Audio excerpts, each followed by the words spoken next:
Now taking the field, your starting lineup for the Washed Up Podcast. Batting first, he's got hot takes and harder swings. Nate Mueller. In the 2 spot, breaking down plays and calling out the refs, Alex Schneider. And batting third, bringing the heat with no filter, Derek Dunn. This is the Washed Up Podcast. Baseball, football, and more, where the game never ends and the takes keep coming. Let's get into it. Episode 3 of the Washed Up Podcast is here. It is July 30th. We will be on Spotify and Apple Podcasts the day after we record. We are the Washed Up Podcast on TikTok. Also, people, if you would do us a huge favor, we appreciate all the views and the just interaction and as a whole, on all of our pages. But if you would, please, it helps us out a lot if you like, follow, and subscribe on all of our socials, depending on what they are. You can also find us on Facebook, Twitter, Instagram, YouTube. We would appreciate all of those contributions. Thank you. All right, guys, let's get into some MLB news. The trade deadline is tomorrow at 5, so this MLB news section is going to be a little long. Let's start with just some basic news around the league. They have a gambling scandal going on in Cleveland. One of the biggest trade chips out there was Emmanuel Clase, and he was put on leave amid the investigation for the sports betting. And he is the second player from the Guardians to be put on leave. The other player is Mr. Luis Ortiz. So I would imagine, I mean, it remains to be seen, but he probably will not get traded due to this. I just have a little bit I want to say. I've seen some clips of both of these guys, Clase and Ortiz, pitching, and some of their first pitches of an appearance are obviously going to be balls, like spiked 40 feet, way off the plate. So my guess is that somebody is putting in a bet for their first pitch to be a ball, and that is why they're being looked into for this. In other news, Judge went to the IL. It kind of makes you question, does this give Cal Raleigh a better chance for the MVP award? So that's an interesting situation there, because from what I can tell, everybody thinks Judge pretty much has it locked up, but depends on how long Judge ends up on the IL. And then Hall of Famer Ryne Sandberg passed away at 65 years old. He was a 10-time All-Star, a 9-time Gold Glove Award winner, and he also won the 1984 NL MVP. He was a very beloved Cubs player, a great guy from all accounts. So we were sorry to hear that here at the Washed Up Podcast. Next, we have the Hall of Fame inductions. Schneids, if you want to run through these. Yeah, so the class of 2025 in the MLB Hall of Fame reads like Ichiro Suzuki, longtime Mariners player, absolute stud. If you look at any of his stuff from when he played with the Mariners versus when he played overseas, the guy was an absolute wizard on a baseball field. And I don't say that as a shot against Ozzie Smith, but I mean, the guy could do some crazy things. CC Sabathia, what more could you want from an ace? Win every 5 days and pitched his heart out. Also, Billy Wagner, longtime closer for the Astros, very well deserving. All three of these guys, in my opinion, they were elected by the Baseball Writers Association. And then also Dick Allen, which I'll be honest with you guys, I don't really know much about him. And then Dave Parker, longtime Pirate. He actually, I would tell you guys that if you get the chance to go watch the induction speech for Dave Parker, because his son read it, because Dave Parker has passed away. It was really cool.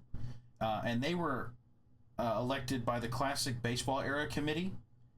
So in my opinion, like I said, I don't really know much about Dick Allen, but it seems like a very deserving class, in my opinion.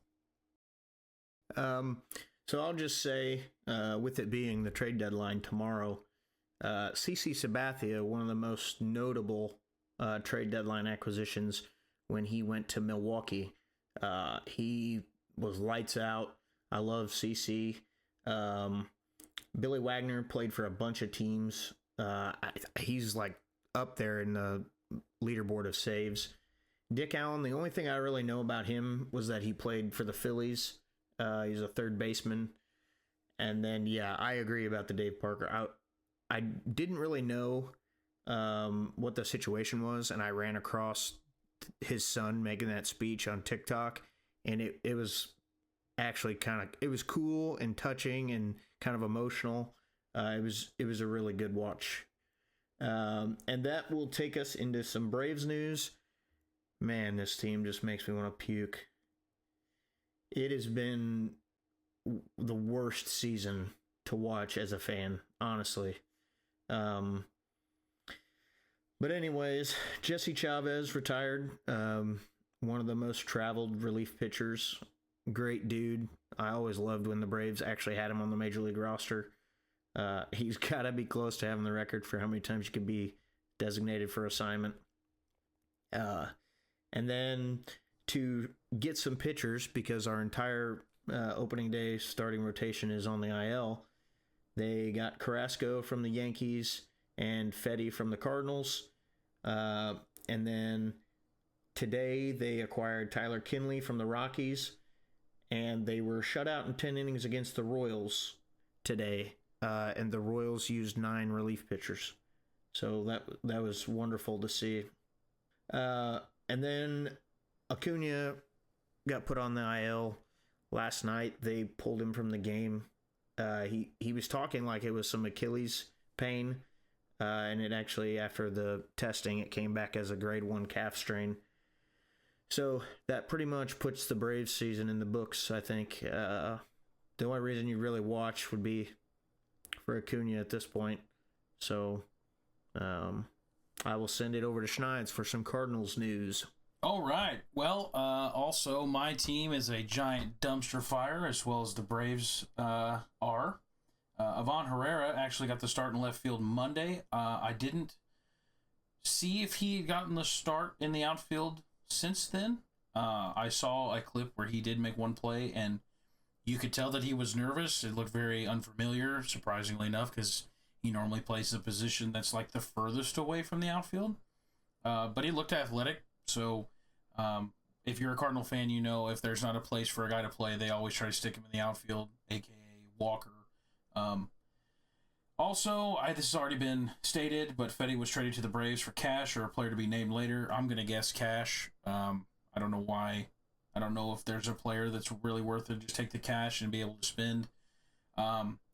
Also today, unfortunately, as a fan, but fortunately as a person that understands that MLB is a business, they traded Helsley to the Mets today for some prospects. But it was reported by Derek Gould of the St. Louis Post-Dispatch that he would be very much willing to re-sign in free agency. I don't know. I would love to have him back. I think he seems like a pretty good dude. But I think the money that he's going to demand, and he's a closer, relievers, pretty volatile position, I probably wouldn't give him the money that he's looking for. But I also, if that's the only move they made in the offseason, or if, in the right trajectory, I wouldn't be upset with them bringing him back. All right. Well, there have been a plethora of trades so far for MLB. Again, the deadline is tomorrow at 5 p.m. CST. So I'm sure we will see plenty more tomorrow, and maybe even some break during the show. We'll try and get those in the show if we catch them. So I'm going to run through these here. Like I said, there's quite a few. One of the early ones we had was Ryan McMahon going from the Rockies to the Yankees. Yeah, and so don't mean to interrupt you here, but I think that this is a very interesting one. because it was made very early. And when I say early, like the trade deadline is tomorrow, 5 p.m. Central Time. This trade was made a few days ago. The Yankees are in need of a third baseman. This makes it seem like, to me, that this was a very cheap trade, that if they couldn't get anything better, at least they went out and got somebody. Good player, but I just don't think that the Yankees are done looking for third baseman. And it's funny that I just said that about trades, because I just got a notification on my phone that the Tigers just acquired Rafael Montero from the Braves for a minor league infielder. So one more trade for the Braves. I'm sure they're probably going to clean out the pen tomorrow and probably not have very many people that are familiar faces tomorrow. Seth Lugo signed a 2-year, $46 million extension. He was long rumored to be a trade piece, but the Royals went ahead and locked him up for 2 more years. Danny Jansen, catcher, got traded to the Brewers from the Rays. The Rays acquired Fortes from the Marlins. He's a catcher. The Tigers got Chris Paddock and Randy Dobnak from the Twins. Josh Naylor got traded to Seattle. Gregory Soto got traded to the Mets. Ahmed Rosario got traded to the Yankees. The Phillies today traded for John Duran to shore up their bullpen. The Reds made a trade for Ke'Bryan Hayes. The Mets made a trade also for Tyler Rogers. And Tyler's twin brother Taylor was also traded. He was traded to the Pirates in the Ke'Bryan Hayes deal. The Mariners acquired Caleb Ferguson. The Yankees got Austin Slater to try and fill in for Judge. The Angels got 2 relievers, Luis Garcia and Andrew Chafin. The Blue Jays acquired Sir Anthony Dominguez, which was kind of interesting. It was in between the 2 games of a doubleheader against the Orioles. So he pitched for the Orioles in Game 1 and then pitched against them in Game 2. And this one was a little while ago as well. The Royals acquired Grichuk from the Diamondbacks. That was one of the first trades we saw. And then just recently this evening, the Cubs acquired Mike Soroka. I would like to state one thing. Sorry, I forgot to put this in, but I really thought, for 2 reasons, about the Ke'Bryan Hayes deal. I thought that was kind of crazy. One, it's in your division trade, which in baseball you don't see a whole lot. And 2, this is a guy that I'm almost positive, if I'm not wrong, they signed him to an extension after his rookie season. If not after the rookie season, after his second year. Also won a Gold Glove. Like, he was supposed to be a cornerstone for the Pirates. This move here, if you're a baseball fan, should explain to you how big of a crapshoot it is in Pittsburgh, and how it's going to be a crapshoot for a really long time if you're trading off young pieces like this. Yeah, I thought it was interesting as well, strictly because, one, he had signed the extension. He is still a Gold Glove caliber defensive player. The bat has not come along. He is not hitting. So maybe the Reds think playing in, Great American Ballpark will help him hit more. That's pretty often referred to as a hitter's park. But yeah, I believe it was either after his rookie year or his second year he did sign an extension. But the other question I have is, the Reds have like Noelvi Marte and Ellie De La Cruz and Matt McLain, and those guys are playing second, short, and third. Like, I'm confused where he fits in here, if they just don't believe in Noelvi Marte, or they're going to try and move somebody positions or DH somebody, or yeah, I wasn't sure about that one. I thought that was kind of an odd deal. Well, I know just from having him on fantasy baseball, McLean is not having a great season. I think he's batting like 220 on the year. I'm gonna be honest with you. I've seen the skill set of Ke'Bryan Hayes, and he's starting third base for me for sure. Yeah, I would think so, and that's where they've had Marte playing, who's not been terrible. So I wonder if they're gonna DH Marte or what. I guess we'll see in the coming days. There's something that is often talked about among sports fans on Facebook sports pages, etc. And with both of our teams kind of not doing well, I thought this would be a good time to bring this topic up. And I'll kind of run through like what exactly I'm talking about here, and then I'll give my perspective on the Braves and then kick it back to you, and we'll get Derek in to kind of compare it with some NFL. It's very often talked about where if a team's struggling, you know, they blame the coach, or some guys will go straight to the GM.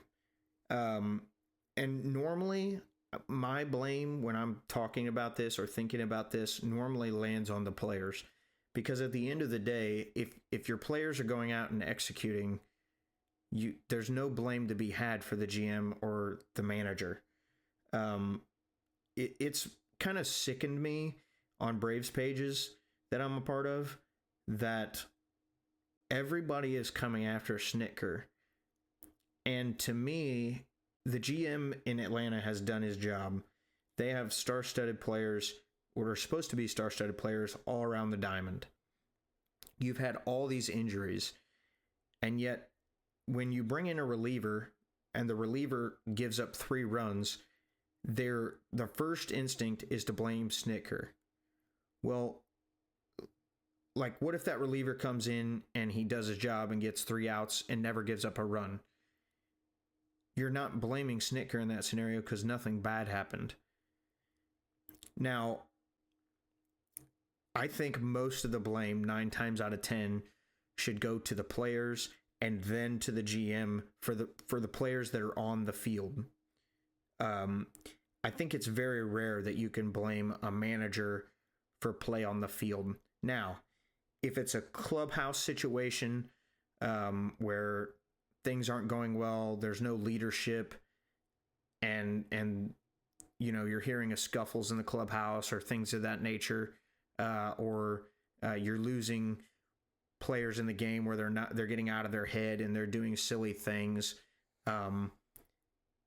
That's, to me, that's where the manager comes in. If a dude half-asses runs after a ball, the manager should pull him. If he doesn't, that's a red flag to me.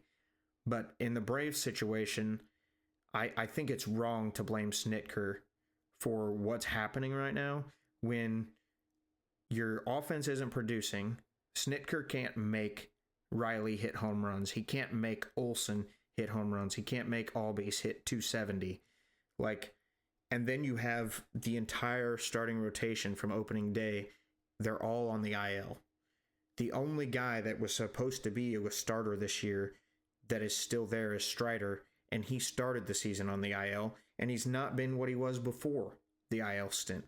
So I want to open this up, Schneids, to you in reference to the Cardinals, and then, like I said, we'll get Derek in here to talk about football, because I think football is a little bit different because of the coaching aspect. The coach is more involved in football on a play-by-play basis than what the manager is in baseball.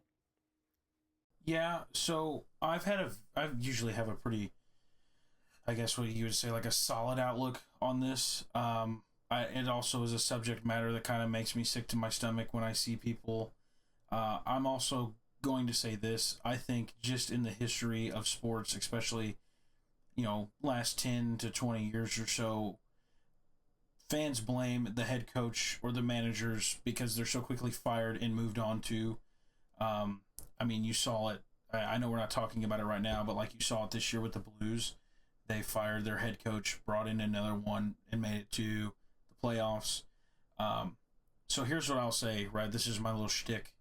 And this has changed. I'm going to be honest with you. Being a fan of the Cardinals and seeing a few things around the league, I will tell you that I think 90% of the blame for poor performance is on the players. And I'm going to say this too, right? It is their fault, but they are also human, right? Nobody goes into work every day feeling 110%, right? There are days where you giving it your all might be your 75%.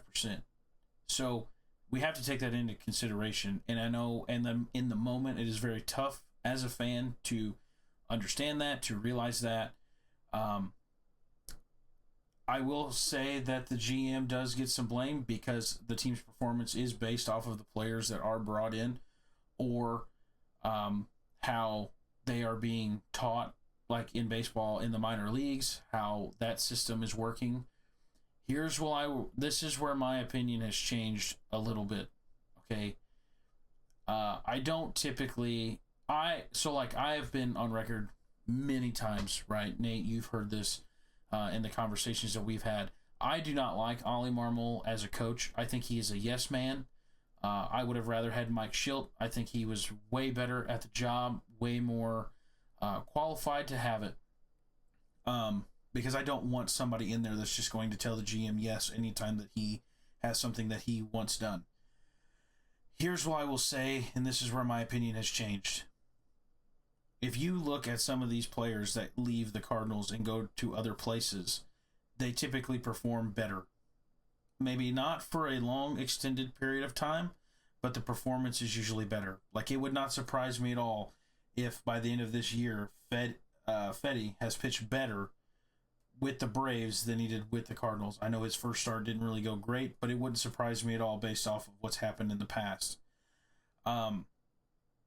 With that being said, I don't know if that's necessarily the manager's fault.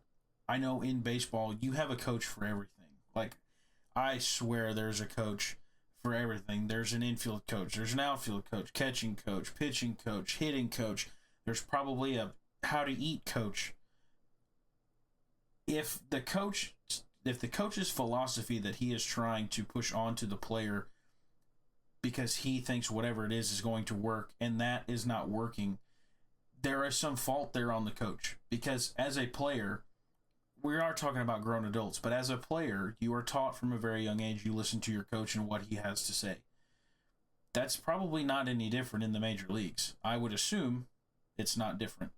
So if the coach has a wacky philosophy that he is trying to push on to you, there is some blame there too. I think we can see that a lot with Walker. I watched the game a little bit last night, and he loves to swing and miss at outside pitches. And last night, there was one, he hit up the middle, he stayed on it. The swing looked good. He didn't swing out of his shoes. He stayed on it, drove it up the middle. And I know that their pitching coach is different this year than what it has been. But yeah, man, I mean, like look at this from if you're talking about this subject, you got to use your head, right? They're players. It's their fault if the performance is not there. It is hard. It is a team sport. Again, like I said, they are human. But at the end of the day, if the guy is not performing, then that is his fault for the most part. I do give a little bit of credit to the player for depending on your coaches and stuff. But, I mean, players got to play. You're there for a reason. You have to do your job just like everybody else does. So, I kind of agree with you that it is the players. There's some fault with the GM based off of the how the team is constructed. But I also think that there is some blame to be had on coaches giving really bad teaching to players and make them change who they are and what got them. I have one more point I want to add. You said some things about the hitting coach and the pitching coach, and the Braves had Kevin Seitzer as a hitting coach the year that they tied the record for most home runs in a season. Then the season after that, every player on the team regressed. Nobody particularly hit well except for Marcell Ozuna. And the Braves' response to that was to fire Seitzer and hire Tim Hires. And now we've seen a very similar season out of our players that we saw in that last year of Kevin Seitzer. So I think you're right. The philosophy matters to a point when it comes to hitting coaches. And it's a very complicated thing, right? I mean, you have the manager constructing the lineup. You got off days and switching players in and out, platooning. You got the coaches speaking of philosophy, and then you have the player who may not necessarily agree with the philosophy or does agree but can't execute and things of that nature. So I do I do still think it's on the players. But I'm going to go to Derek, and I think for NFL, this kind of situation is a little bit different. Obviously, it still depends on the players executing, but I think when it comes to play calling and things of that nature, maybe it falls more on the coach in the NFL. Yeah, so, I mean, obviously there's a big part of it that's put on all pieces, in my opinion.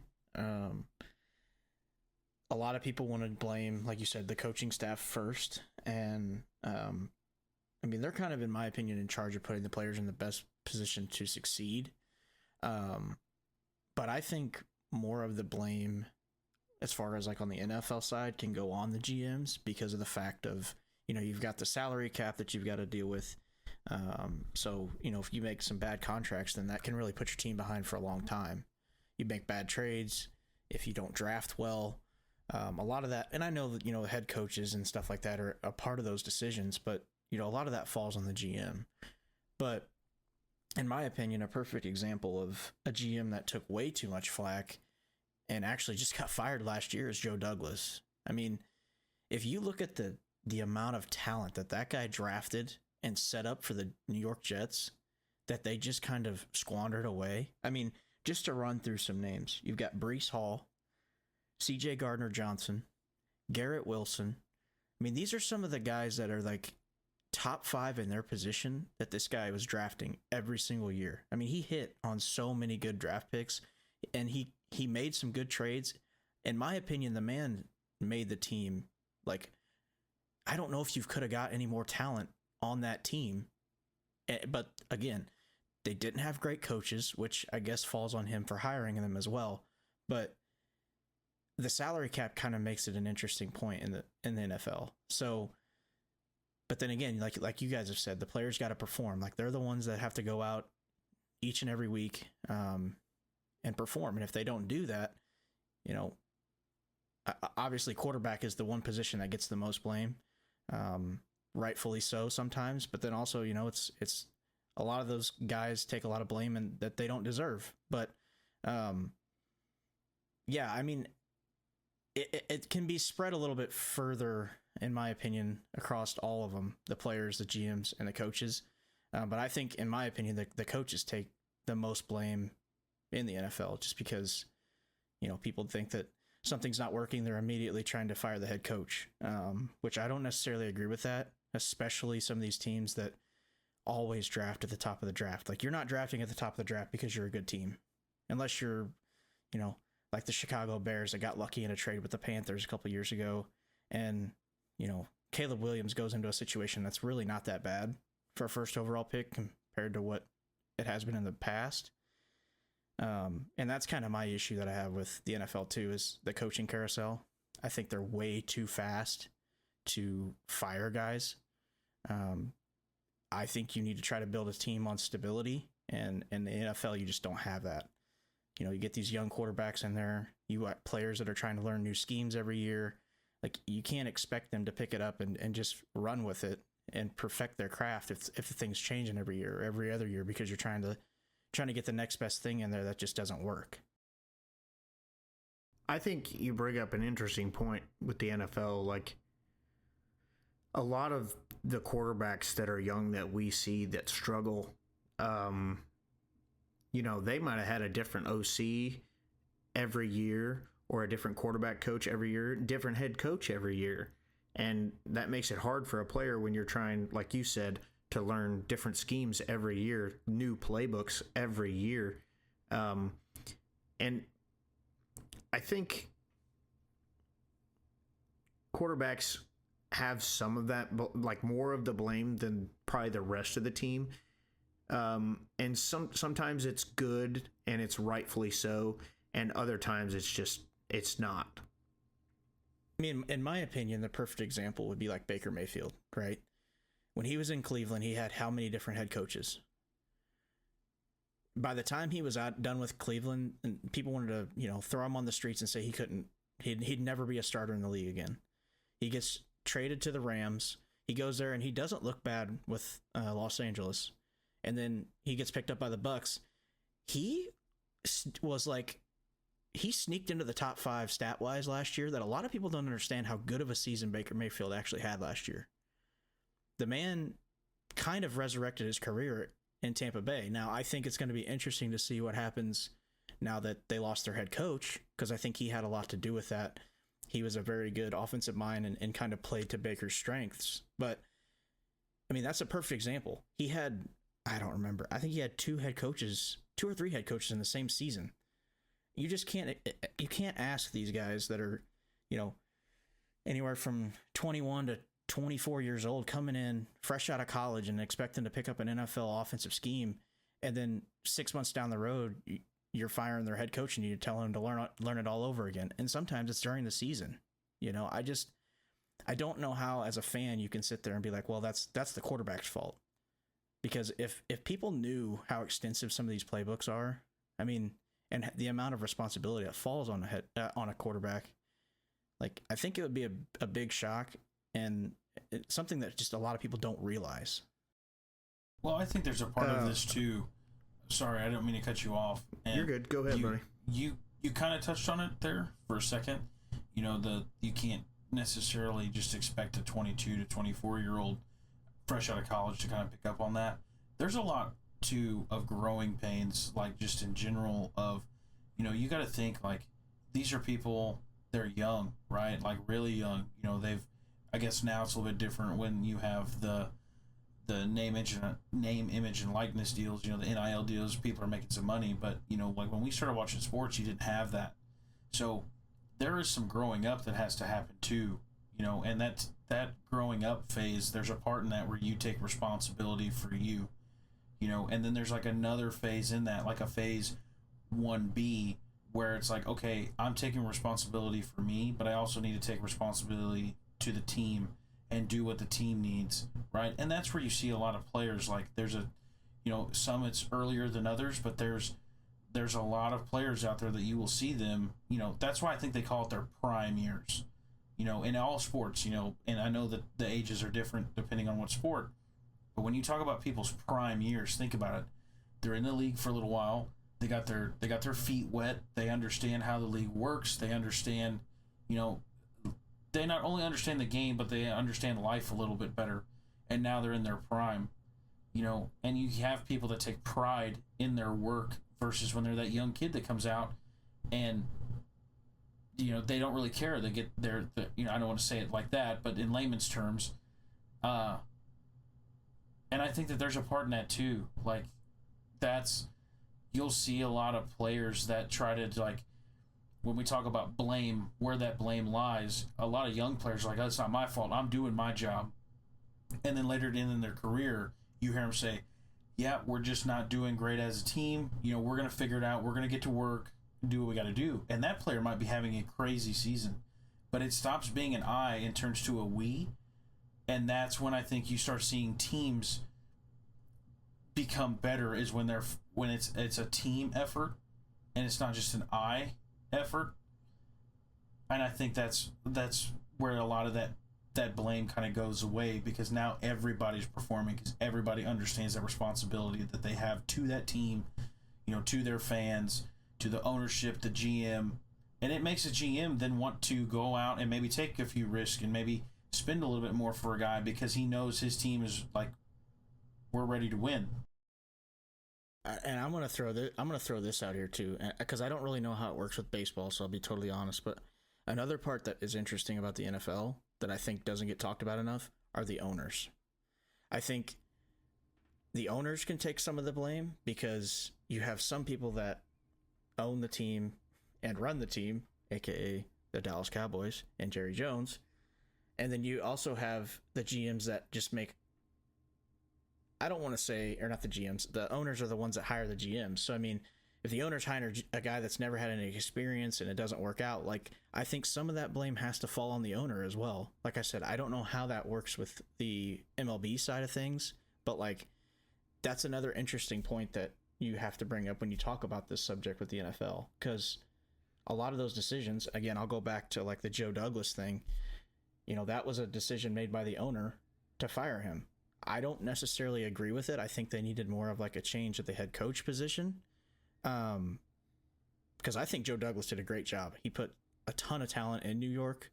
But I just like to bring that up too, because it's an interesting thing that nobody really talks about. I just wanted to go back to one thing we were talking about with the scheme changes and different coaches and OCs for these quarterbacks. I think it's very valuable to have an offensive coordinator be fluid with their scheme to make it fit the quarterback and not make the quarterback fit into their scheme. And I think sometimes that's a lot of what happens to young players. They're trying to force this guy into this kind of scheme that maybe doesn't fit their play style as well. And then you see other quarterbacks where maybe their OC is changing their scheme a little bit to fit the quarterback better so they can have more success. That is, in my opinion, that's a great point. Like, that's something people don't talk about enough. You get a lot of these OCs that come in and, it's my way or the highway. I got all this, offensive knowledge, and I want to run things the way I want to run things, but they don't think about the personnel that they got around them, which again, it kind of goes back to me saying, you can blame the coaches. The coaches do take some blame because the head coach is the one that kind of puts his OC and DC around him. So, if you get an OC that comes in and isn't willing to work with a guy that he might not have drafted or picked for his scheme, that falls on the head coach. Yeah, I think it's a very interesting thing to discuss, and especially when you compare the baseball to NFL. And another trade just came through. Sorry to cut this here. The Reds are getting Zach Littell from the Rays. Another trade drops at 10 p.m. I think this discussion is a very interesting one because of, us being sports fans. And like I said, you see all this stuff on Facebook groups and guys are constantly calling to fire the head coaches or the managers. It's a constant thing. It's all you see. And I'm just sitting there like, well, what about the fact that, in the Braves case, Ozzie Albies went 0 for 5. Like, is that Snitker's fault too? Like, I don't know if it's just fans too quick to react and they want someone to blame or what. But when you look at it, I don't know if it's necessarily from a player's perspective because I've played, I've coached. It's just you have to look at it and understand that at the end of the day, if you have 10 all-stars on your team and none of them perform, you're going to lose the baseball game that day. If you have 11 all-pros on your football team and they all play like trash, you're going to lose the football game that day. And to me, that's not 100% the coach like all these other fans try and make it out to be. And maybe some of those fans are listening to us. So, hate to call you out, guys, but I'm kind of calling you out. Well, let's remember, too, like, there's a part of this where, like I said, that they're human. But, like, think of this, like, us regular 9-to-5ers, you have days at work that suck, but you still have to come home and do your regular duties. You know what I mean? Like, these guys, like, in the NFL, it's probably a little bit easier in the NFL because, baseball's played every day, so for 6 months to 7 months, you're playing ball every single day, so you're probably not home as much, but that makes it even tougher. But I think of football players, dude, like, they're out practicing, getting beat up throughout the week, then they go in, play a game on Sunday, getting beat up, and these dudes still have to go home and do their husbandly duties, for most of them. They still have kids at home. They got a wife at home. They still have things to do.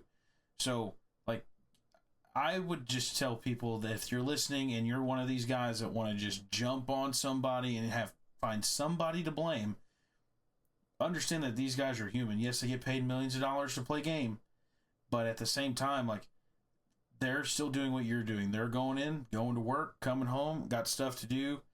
Like, some days you're just not going to have your A game. Yeah, I mean, I think that's a great way to put it. And that goes for not just the players, but the coaches and, the OC, the DC, whatever you want to say, all the positions of a coaching staff in either the MLB, NFL, NHL, you name it. They all are still humans and have lives outside of the sport. So I think we will leave that talk there. If you guys have some opinions, or you think one of us is an idiot, or so on and so forth, leave a comment on the show. Hit us up on the socials. Let us know what you think. But we are going to head into some NFL news. Yeah, so there are some notable retirement and releases that we want to talk about. First one, former Vikings linebacker. I believe he played on the Cardinals and the Eagles as well, and the Browns maybe. Jordan Hicks announces retirement after 10 seasons. Cordero Patterson was released by the Steelers. And former first-round pick Treylon Burks was released by the Titans. What a disaster that was. I think he was picked up in the A.J. Brown trade. And if you look at what the Titans got back from that, I don't know if there's a single player that they drafted with those picks that is on their roster. So, not a good one for them. Yeah, and I mean, I think also, it might have been the missing piece for Philly. But also, one of the craziest, like, out of left field trades that I can remember in the NFL. It's kind of funny that we're talking about GM versus head coach, because the rumor is, and I don't know if this is true, that the head coach at the time, Vrabel, wanted nothing to do with trading him away, and the GM overrides and ships him out. So just kind of tying that conversation piece into this now. So there were a few notable extensions. Cortland Sutton, Denver Broncos wide receiver, signs a 4-year, $92 million deal with $41 million guaranteed. And then the big news, Bengals first-round pick Shamar Stewart finally signs his rookie deal, 4 years, $18.97 million, fully guaranteed after his holdout. So good news for Cincinnati fans there. He is obviously now back at camp, and he has inked that new deal, so he will be around and hopefully be contributing to the team here soon. So, also, I saw that Hendrickson reported to camp, but there is still no new deal. That was one of my other points I was going to get to. He said that contract talks are still stalled, but he is reporting to camp, so I guess that's good news if you're a Bengals fan. It's just you hope that deal will get done. So, just talking about some other news. Joe Flacco, which I've heard conflicting reports on this, but earlier in the week it seemed like Flacco was getting QB1 reps. Now I've actually heard that Sanders has been taking some QB1 reps. But the Browns are pretty adamant that they'll either trade or release one of their QBs before the start of the season, which makes sense. You can't have, I guess you'd have 5 with Watson on the IR, but you can't have that many guys on the roster at QB. Justin Fields. I would assume that all of them will probably end up getting quarterback 1 reps. Yeah, I guess Sanders is the one taking reps this week, maybe. And there's been some pretty noticeable hype there for him. They said he's been doing pretty well, so I guess we'll just have to wait and see what they end up doing. But Justin Fields came back from an injury. He suffered a dislocated toe at last Thursday's practice, so it's good to see that he's back. They originally feared that it was an Achilles tear, so talk about best case scenario for them, which would have been very, very sad to see for him, because I know we're all kind of excited to see if he can resurrect his career in New York. Ravens tight end Isaiah Likely just was announced that he's out 6 weeks with a broken foot.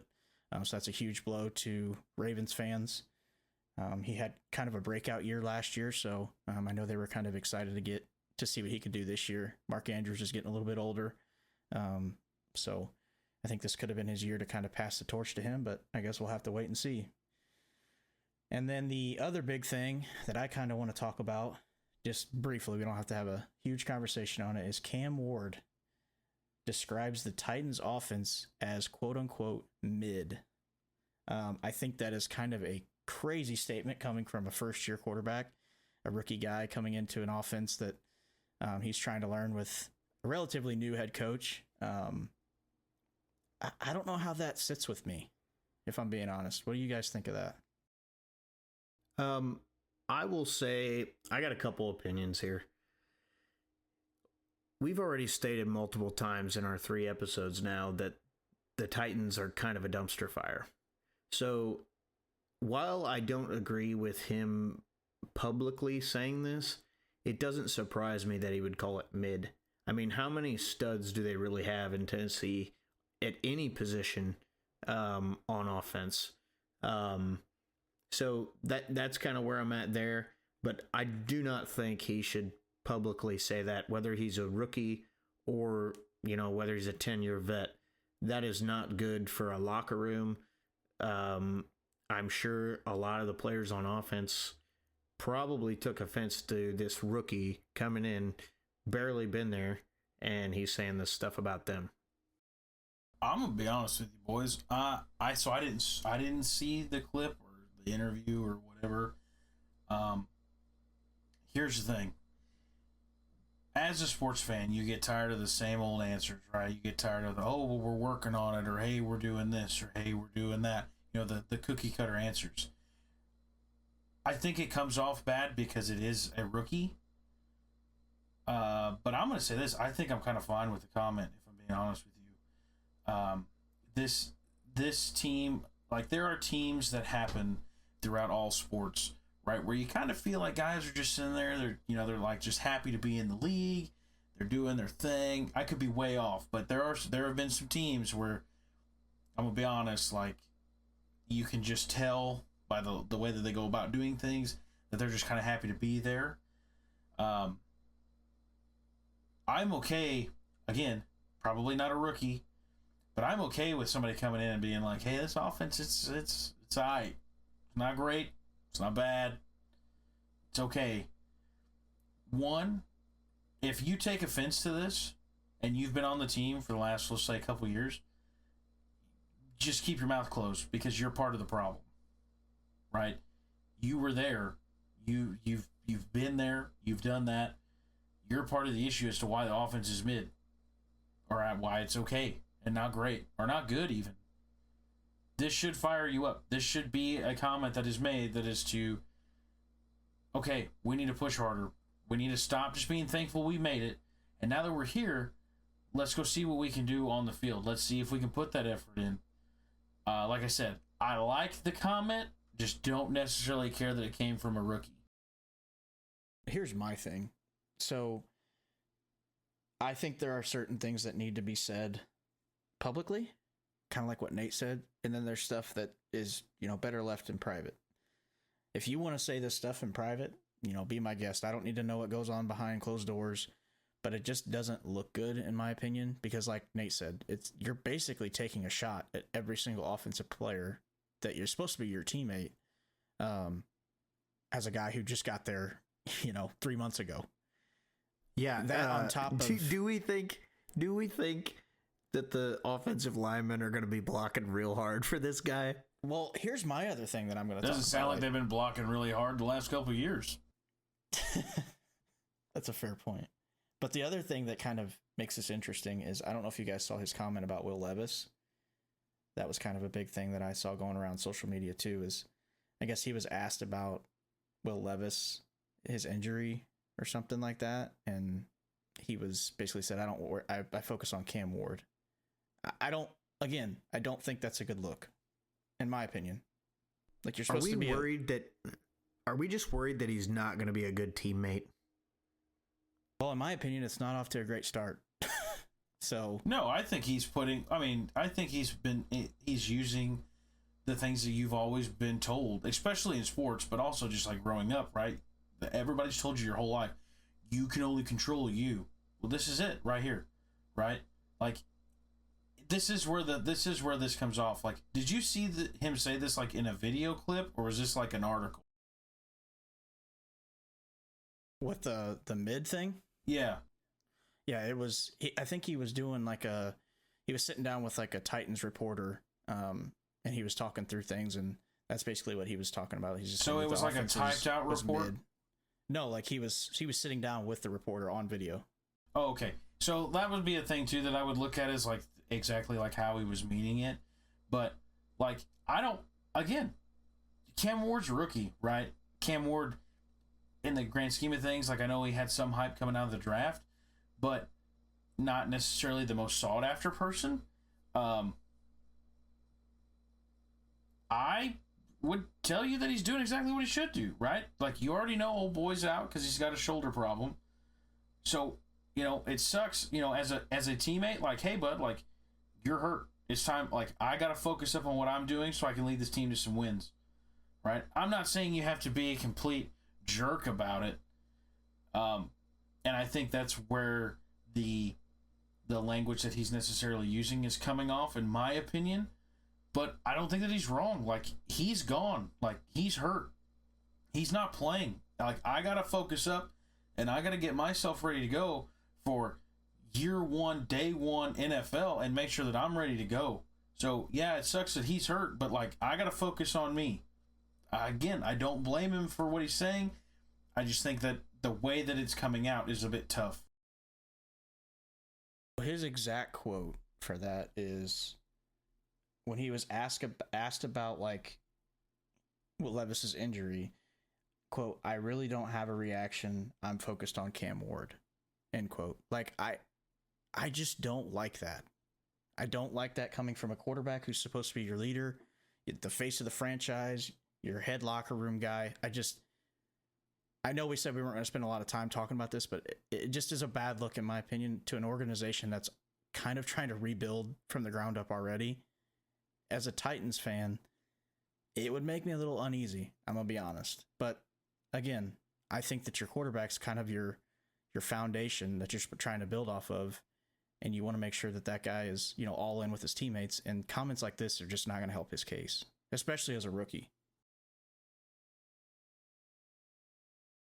I agree. I mean, you don't want a guy that's supposed to be your leader going forward. Like, I understand, like, what Schneider's saying. Like, he should focus on him and being the best player he can be to help the Titans win. I agree.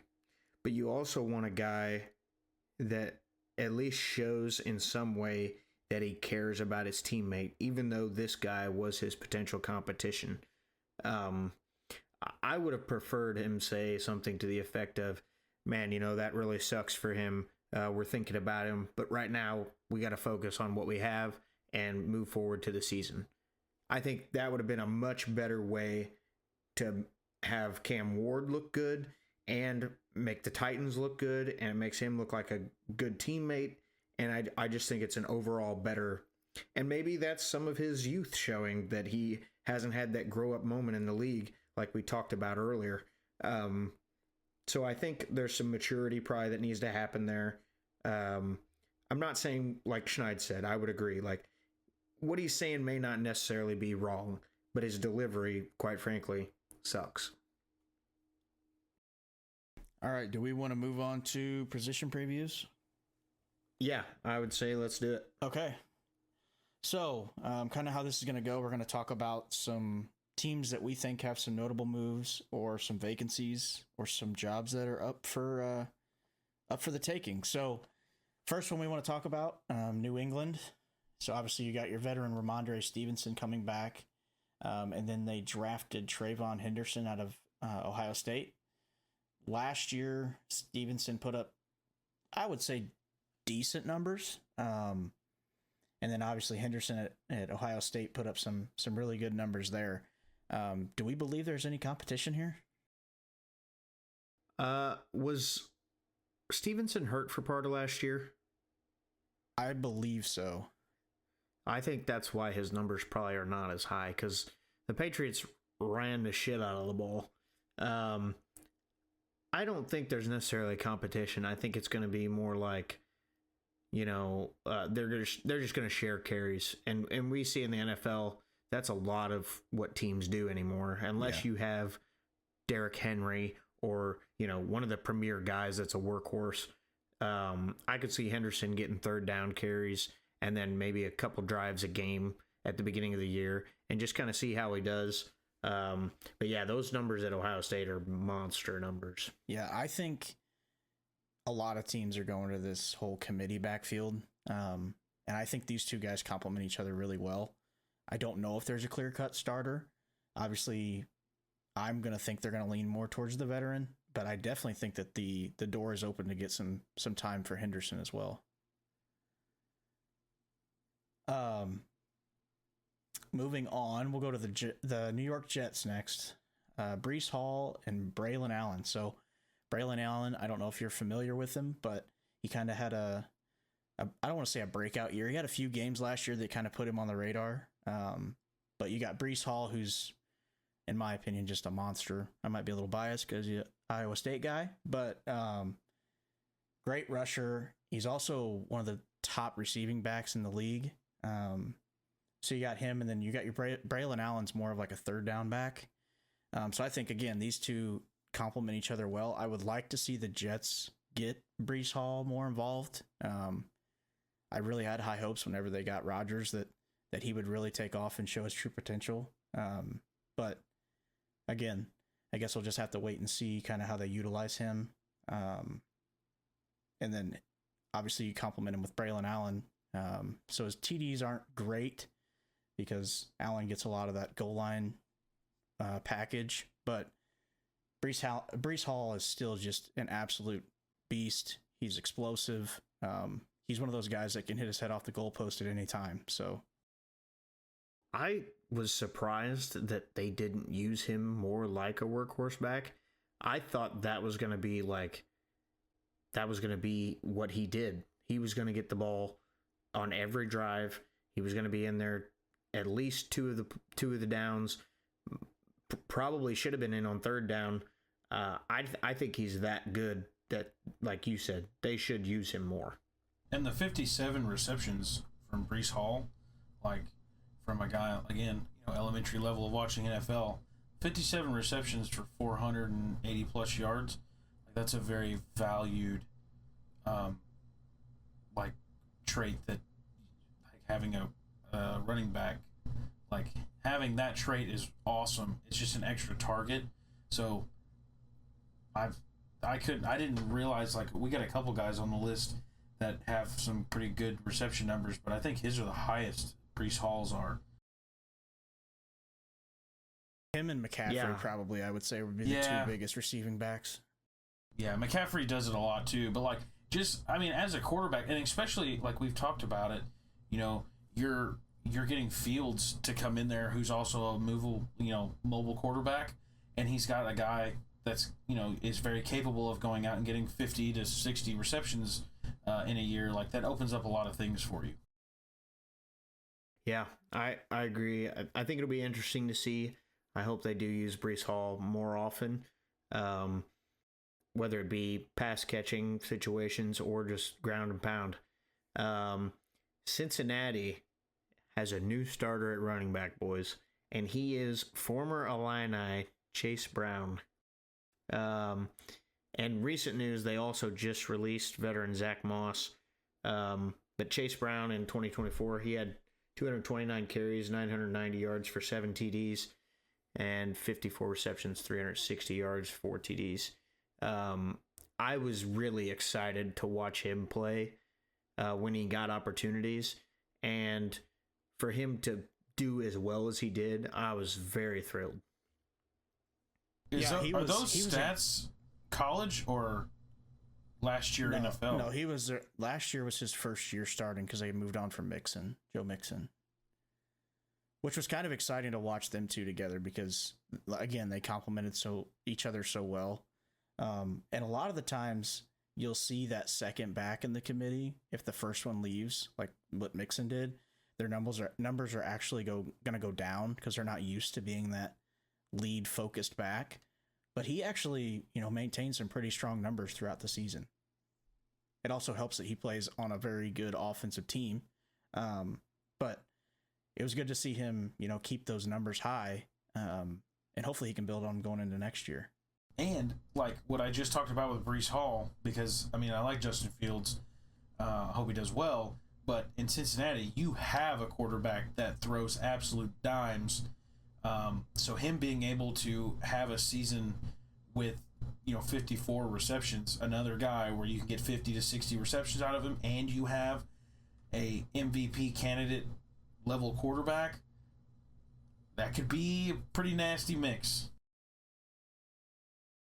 So, staying within that division, we got Cleveland next.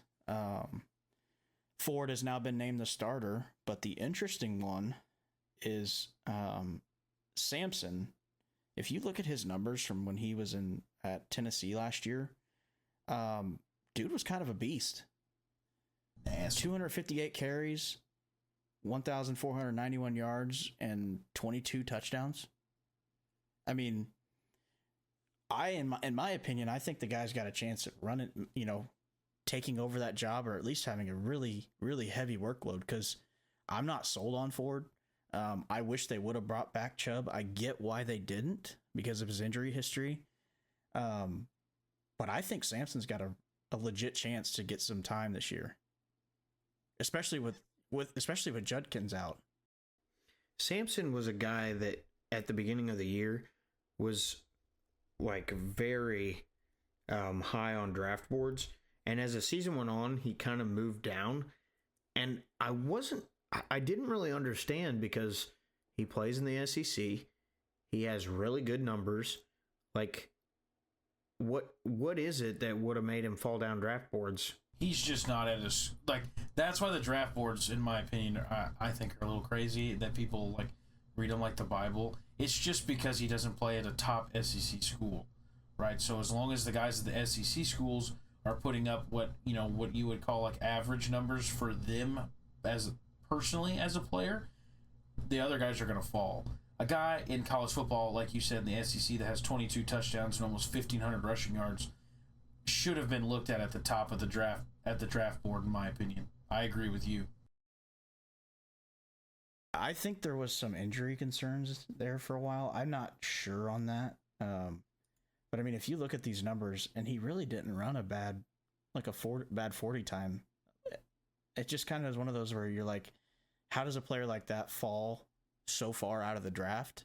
But again, people aren't going to take running backs high anymore because you got to pay him so much. But I think he's one of those, late round gems that Cleveland might have found. Before we get to Pittsburgh, I just got a notification that the Astros are acquiring Ramon Urias from the Orioles to be a utility infielder for them. So, as you can tell, trade deadline still going crazy. All right, Pittsburgh, Derek, go for it. Yeah, so another one I'm super excited on. You got Jaylen Warren is now the starter with Najee Harris signing with the Chargers. And we'll get to him later, so you can talk about that, Nate. Caleb Johnson out of Iowa. I watched a couple of his games last year. I think, again, that this guy could be a huge piece for Pittsburgh. I wanted Minnesota to try to grab him, but I knew that he was going to go too early, and we could get more value going elsewhere. But one of my favorite players coming out of the draft, and one of my biggest sleepers in my opinion. 240 carries, 1,537 rushing yards, and 21 touchdowns. For an Iowa team that didn't have a ton of offense while he was there, he was kind of the heartbeat of that offense. Again, I'm not totally sold on Warren. He is a good receiving back, but 120 carries, 511 rushing yards, and a touchdown. Granted, he was in a committee.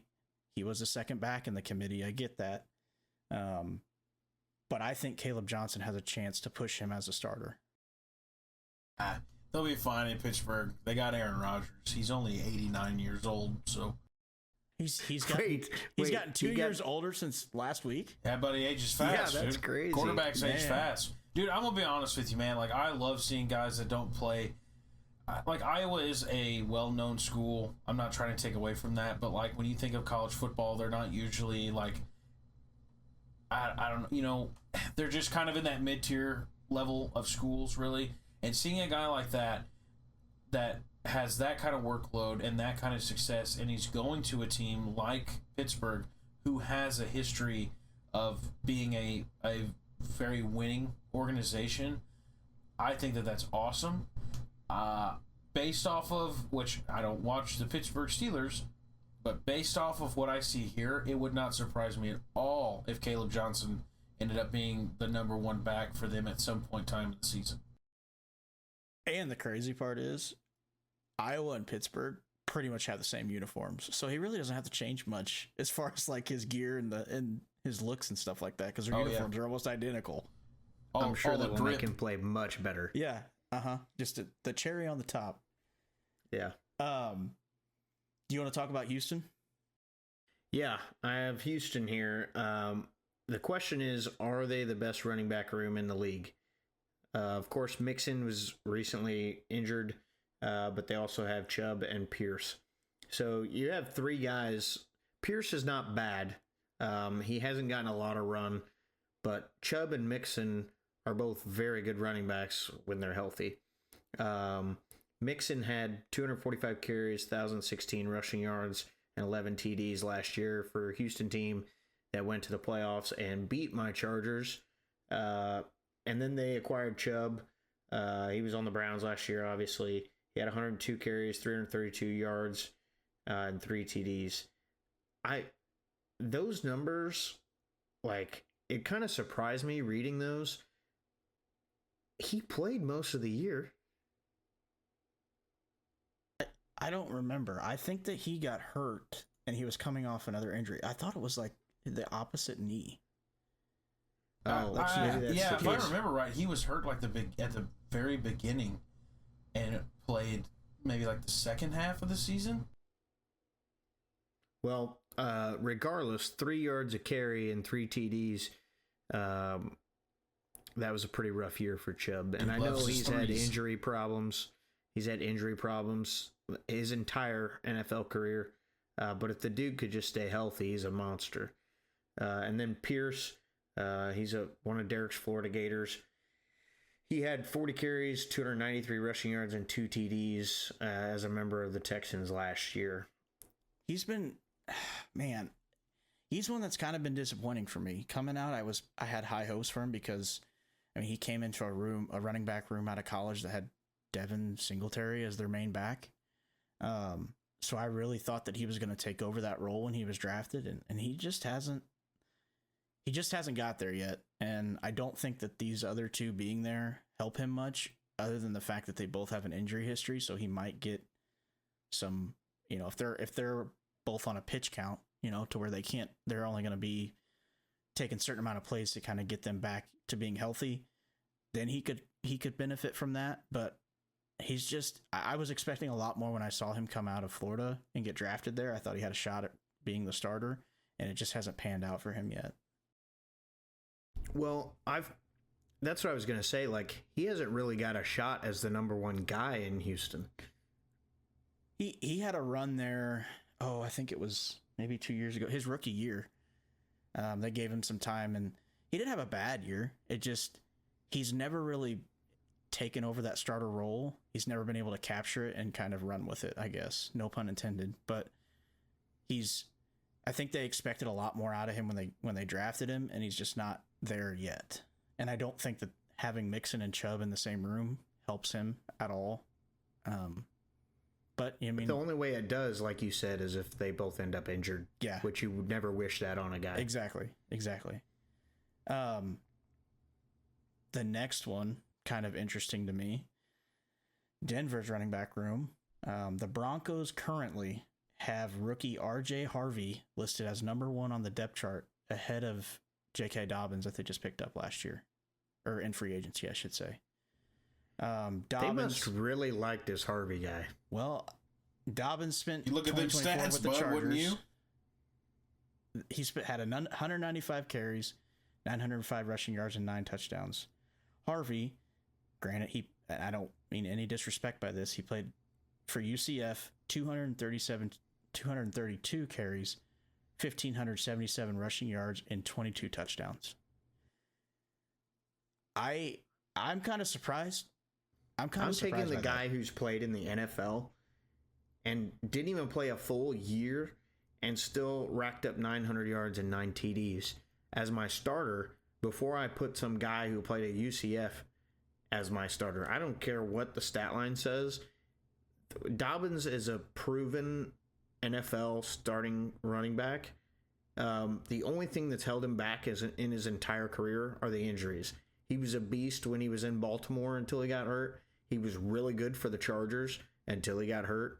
So to me, it's a situation where you let Harvey be the backup, you run Dobbins out there, and Harvey learns from Dobbins. When Dobbins inevitably gets hurt, boom, now Harvey's your starter.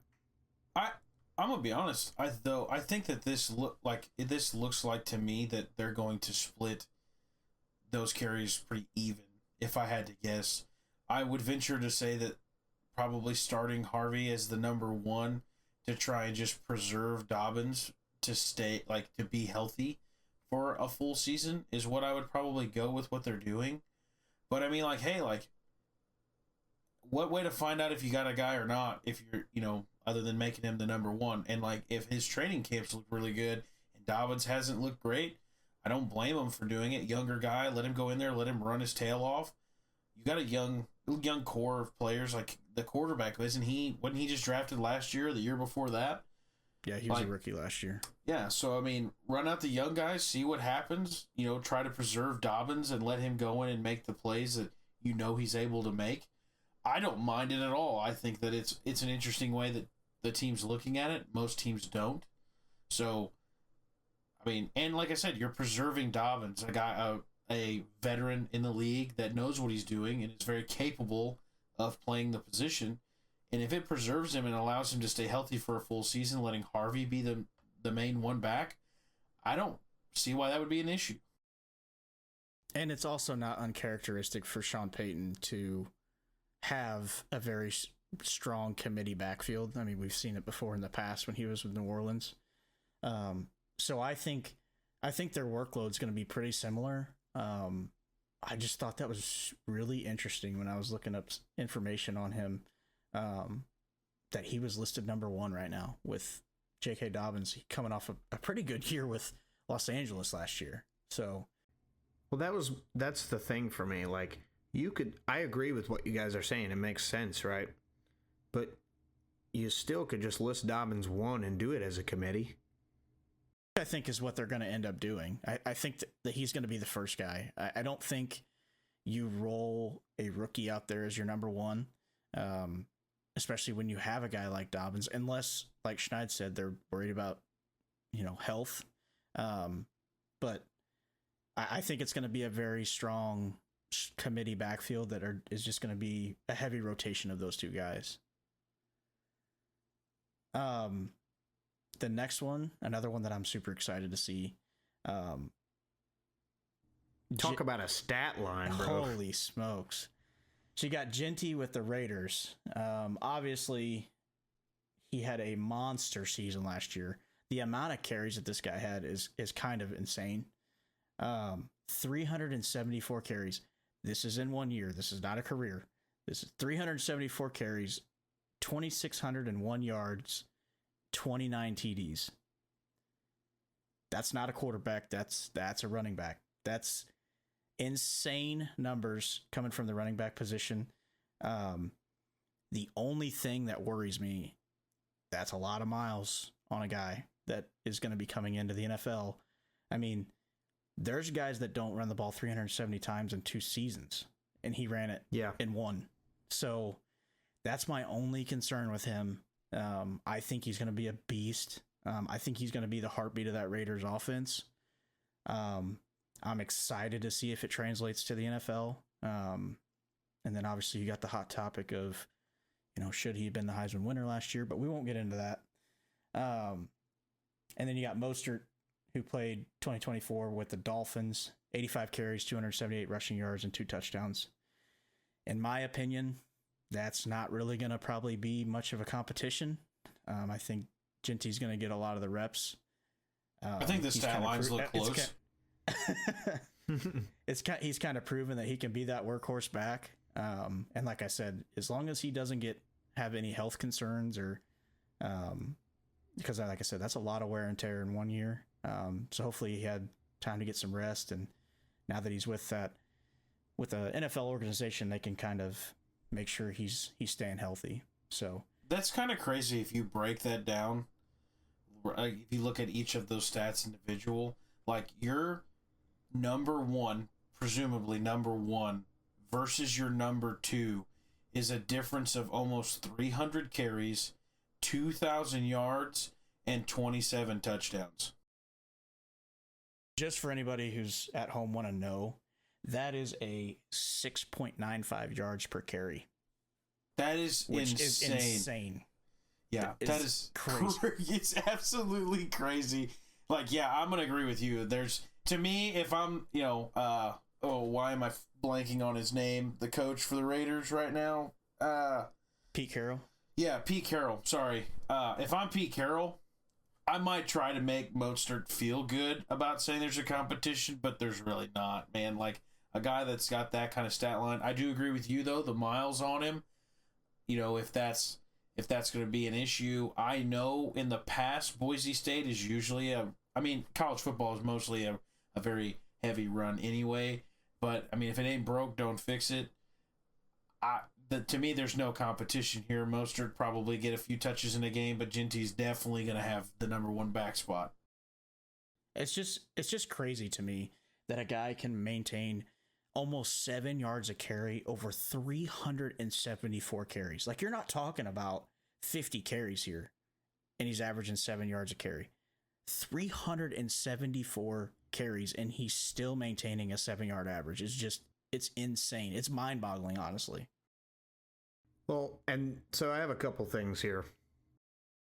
I agree the miles on him, but you can also see if you're the Boise State coach and dude's getting 7 yards a carry, like, why wouldn't you give him the ball 374 times? You know what I mean? That's how you get a crazy stat line like that. That is, like you said, mind-boggling. Now, again, you're not going to be able to run him like that in the NFL. The teams that Boise State were playing, those guys ain't as big as these dudes in the NFL. That he's going to be getting smacked around. He's going to be getting laid on top of. I hope he stays healthy. I hope one day we're looking back at this and he's a Hall of Famer. But, yeah, a franchise-changing player potentially. You just got to hope that, too, like, the college to NFL transition is hard for a lot of guys. They have to learn how to get down. And you hope that he's going to be one of those guys that doesn't try to do too much, because that's a lot of the times where the injuries come from with guys. They're trying to gain that extra yard. They're taking those extra hits that they don't need to. And I think that he'll learn that over time, how to get down, so to speak. But I'm excited. It's not very often that you can see people like that coming out of college, especially in today's age. So I'm really interested to see what Pete Carroll does with him in Vegas. And Mostert's a pretty good backup running back. Yeah, like, he's absolutely been the backup a couple different times. Like, he's serviceable. He could take some weight off Genty's load, but it's not going to be. I would really be surprised to see any of the carries numbers look like this. I think Mostert will get a decent amount of carries, just for them strictly trying to keep some of the load off of Genty. But I would say Mostert's one of the most serviceable backups in the league. That will bring us to my LA Chargers. We obviously lost Dobbins to the Broncos. So we picked up Najee Harris from the Steelers. He had 263 carries last year, 1,043 rushing yards, and 6 TDs. But he likes to play with fireworks and got popped in the eye or something to that effect. They said it was strictly cosmetic, whatever the injury was, but he was put on the physically unable to perform list a few weeks ago. So I don't know. They're acting like he's going to be ready and it was only cosmetic. But if that's the case, why'd you put him on the list? I don't know. But we also drafted Hampton out of UNC. He had 281 carries, 1,660 rushing yards, and 15 touchdowns last year for the Tar Heels. I think, again, like we've seen a couple of times here in our running back position preview, I think they're pretty much going to share carries. I hope Hampton gets a decent amount of run. I think he could be really good for us in the Jim Harbaugh offense. Both of these guys are fit for it. But as much as we run the ball, it would be good for both of them to get pretty close to equal carries, in my opinion. Do you like where you guys drafted him at? I wished they would have waited and got Scatabo, to be honest. But I'm not upset about getting a running back. I know we need wide receiver help. So that was kind of where I wanted them to go. But taking Hampton's not bad. I think he's going to be a very good NFL running back. I just like the way Scatabo plays the game, and I think he'd have been a monster in a Harbaugh offense. But yeah, I didn't necessarily love it, but I didn't hate it either. I just don't think I liked where it was at. Like number 22 overall. When you guys, like you said, Scatabo was out there in a late round. I think, like, I agree with you. You put him in a Harbaugh offense that's just smash mouth football. I mean, I would have been excited to see what he could do. But I was just very surprised that you guys got a running back at 22. Like you said, I really thought we're going to go receiver. But the kid, from what I've seen, he's got some strong upside. Some of the receivers at that point in the draft, though, it's like you take the guy out of Texas, or like it was kind of slim pickings as far as like these guys weren't built like NFL wide receivers, in my opinion. So like I understand why they did it. I just wish maybe the wide receiver class would have been a little bit better. And then I think you would have seen the Chargers go wide receiver there. That's a fair point. Why not still draft Scatabo later in the draft? I think they had too many needs elsewhere. Okay, because just draft him later in the draft, and then you have both guys, and you get to pick from. Well, that, and I think, what round did he get taken in? Scatabo. Was it the beginning of the second round? He was drafted in the 4th round, pick 105. Oh, well, yeah, definitely. Then for some reason I was thinking it was like the beginning of the second round, but yeah, I mean, I would have much rather seen that. But if Hampton's a guy that they scouted and they liked, and they like his character and so on and so forth, obviously they liked him enough to use the 22nd pick on him. I just think from a pure athleticism standpoint, like Derek, you and I both said, like Scatabo would have been really fun to watch. And to be honest with you, like the ACC kind of worries me. But I mean, we've seen good running backs come out of that conference, and we've seen some that have been, highly touted and haven't worked out. I guess you could say that for every conference. But I guess we'll just have to wait and see. I'm excited. I think he could be a good piece for you guys. I'm also excited to see what if Najee Harris can kind of prove his doubters wrong, because a lot of people think that he did not live up to the pick in Pittsburgh. But I think he quietly had a good year last year. I mean, he had over 1,000 yards. So I'm kind of excited to see if, Najee can put together a career year for you guys. And then obviously you hope that the 1st round pick works out. Do you think they'll share carries?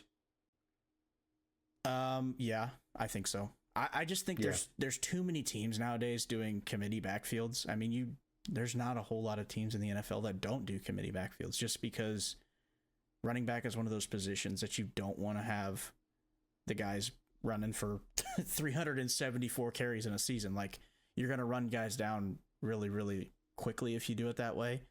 Plus, it just keeps guys' legs fresh.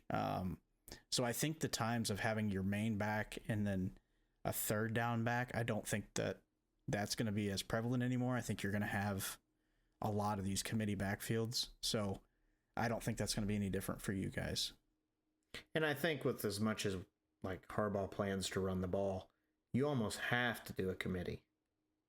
Yeah, because like I said, you want to keep those guys fresh, and especially when you got a coach like him, because you don't see a whole lot of those guys in the NFL anymore. I think we're starting to go back to that a little bit. But right now the NFL is a very, pass heavy league. So I think it's, even, like you said, even more important to have a guy that, can fit into a committee for a team like Harbaugh, in his system. All right, Schneids. Oh, your boy. Cowboys are up, buddy. Yes. So the Cowboys have Javonte Williams, Miles Sanders, Jadon Blue. Williams coming from the Broncos, Sanders from the Panthers, and then draft pick Blue from Texas. Also, when I did some stuff, they also drafted a Phil, I don't know how you say this last name, Mafa, out of Clemson, in round 7. So after, I guess, the draft was done, they have 4 running backs. I am not thrilled about this backfield whatsoever. I'm glad that Ezekiel Elliott's name's not on it because I'm tired of seeing him wear a Cowboys jersey. I would say this, like, Javonte Williams is probably going to be your number 1 back. I am going to say, based off the stats here that we have, nothing against Sanders, I want to see Blue be the backup. I want to see the draft pick I don't want to see him be third in line for touches. I would like to see him at number 2. Here's the thing. I don't think Dallas is probably going to have maybe a winning season, maybe. I don't think they're going to compete for a playoff spot, in my opinion. So let me see what my draft pick does at the running back position. I would like to see him at number 2 and him and Williams kind of split time. Also, Blue is another one of those guys that I talked about earlier. A guy that got 42 receptions last year with almost 400 yards and 6 TDs. I know that was in college, but just proves that he is available for that skill set. I don't know if I'm necessarily high on him or I'm not. I would say that I would like him to be number 2 to get more touches than like Sanders does. This might be the worst running back room in the whole league, if I'm being honest with you. I'm not super thrilled about it. I don't have high hopes. It's going to be another thing depend on Dak to get you where you want to go. I just hope that, Jadon Blue gets himself enough touches to where we can tell in year 1 if the pick was worth it, which I don't think they drafted him super high. Yeah, round 5, pick 149. Maybe sleeper pick, but yeah, I'd like to see him get more touches than Miles Sanders. I think we talked about it a little bit the other night, but I don't think this is as bad as you think it is. Javonte was decent with Denver. Like, I think a change of scenery could do him good. I think his style of running is what Dallas would use. And maybe Blue, he's a Texas guy.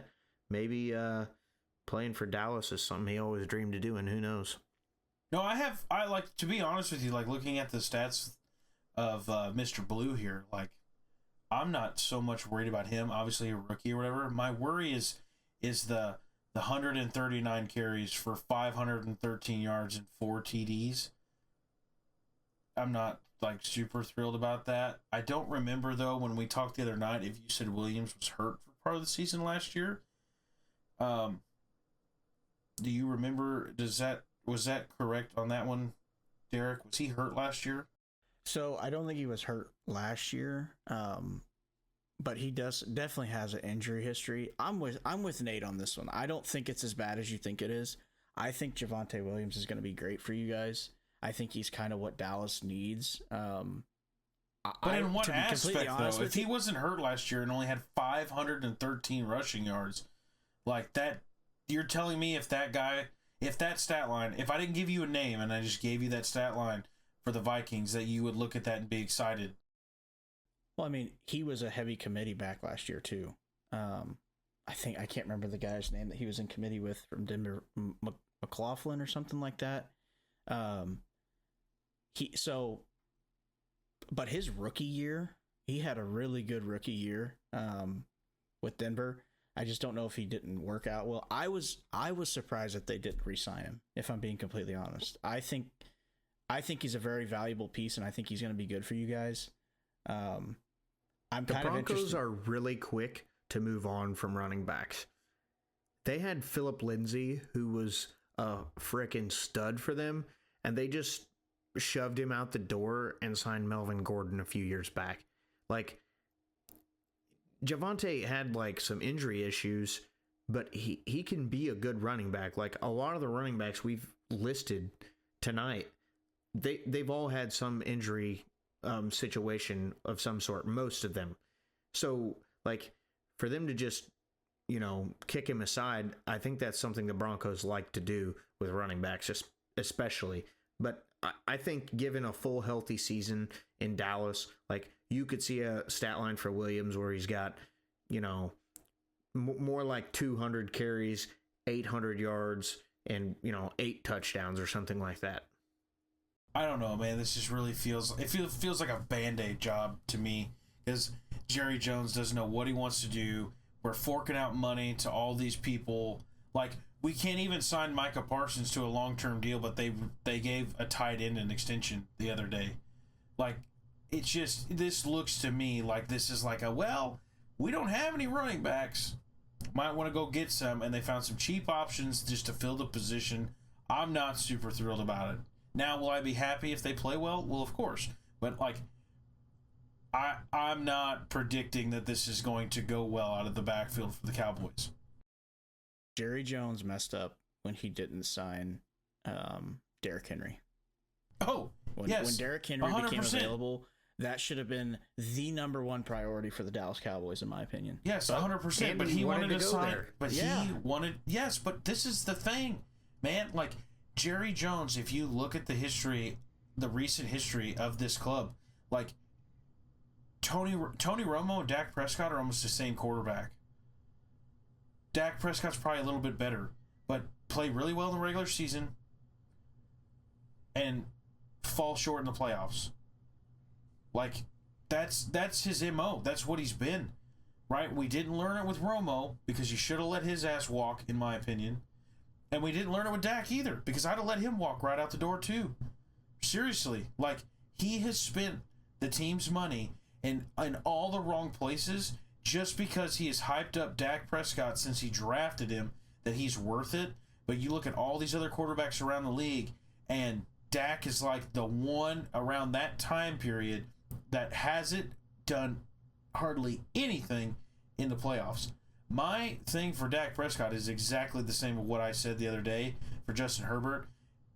And I just don't, I think because of that reason of re-signing him is why this backfield is going to look like this, and it's not going to be productive. Here's my thing. I want somebody to care about me the way that Jerry Jones cares about his draft picks, because that man will hang on to people that he drafts for way too long. Like, if you look at some of the guys that he's drafted, like, even if they're not even contributing to the team, that man will sit there and try to justify giving them an extension over a guy that's a bona fide veteran who's one of the top at their position because he didn't draft that guy. It's honestly crazy when you look at it, and I never really noticed it until I started watching some like ESPN and stuff like that. And they make the comment all the time about how Jerry Jones just cannot part ways with his draft picks, and I've never really noticed it until that was brought up, because he will hang on to Dak Prescott, and I think part of the reason why he does is he's trying to justify that draft pick, and he drafted him. Same way with like. Now, I think it's going to be interesting with Micah Parsons, because I don't know. That man's going to demand some money, and I don't know how it gets done. So I don't know if they're going to be able to keep him, to be completely honest, which that's a topic, I guess, for another day. But I love Micah Parsons, Jerry Jones just but if I give you a piece of advice, get the hell out of Dallas, buddy. Go somewhere else. I love watching you play. You're like one of the main highlights of a Sunday. Leave and go somewhere else, because until somebody duct tapes Jerry Jones's mouth shut and shoves him in a closet, this is going to be an absolute shit show in Dallas for the remainder of his ownership. Is he got little Joe Biden stuff going on? Sleepy Joe, dude, Sleepy it's just, Jerry. Like, okay, so hold on, pause this. I'm gonna do a little story time here, because this is the GM and owner that the Dallas Cowboys have, right? The America's team, right?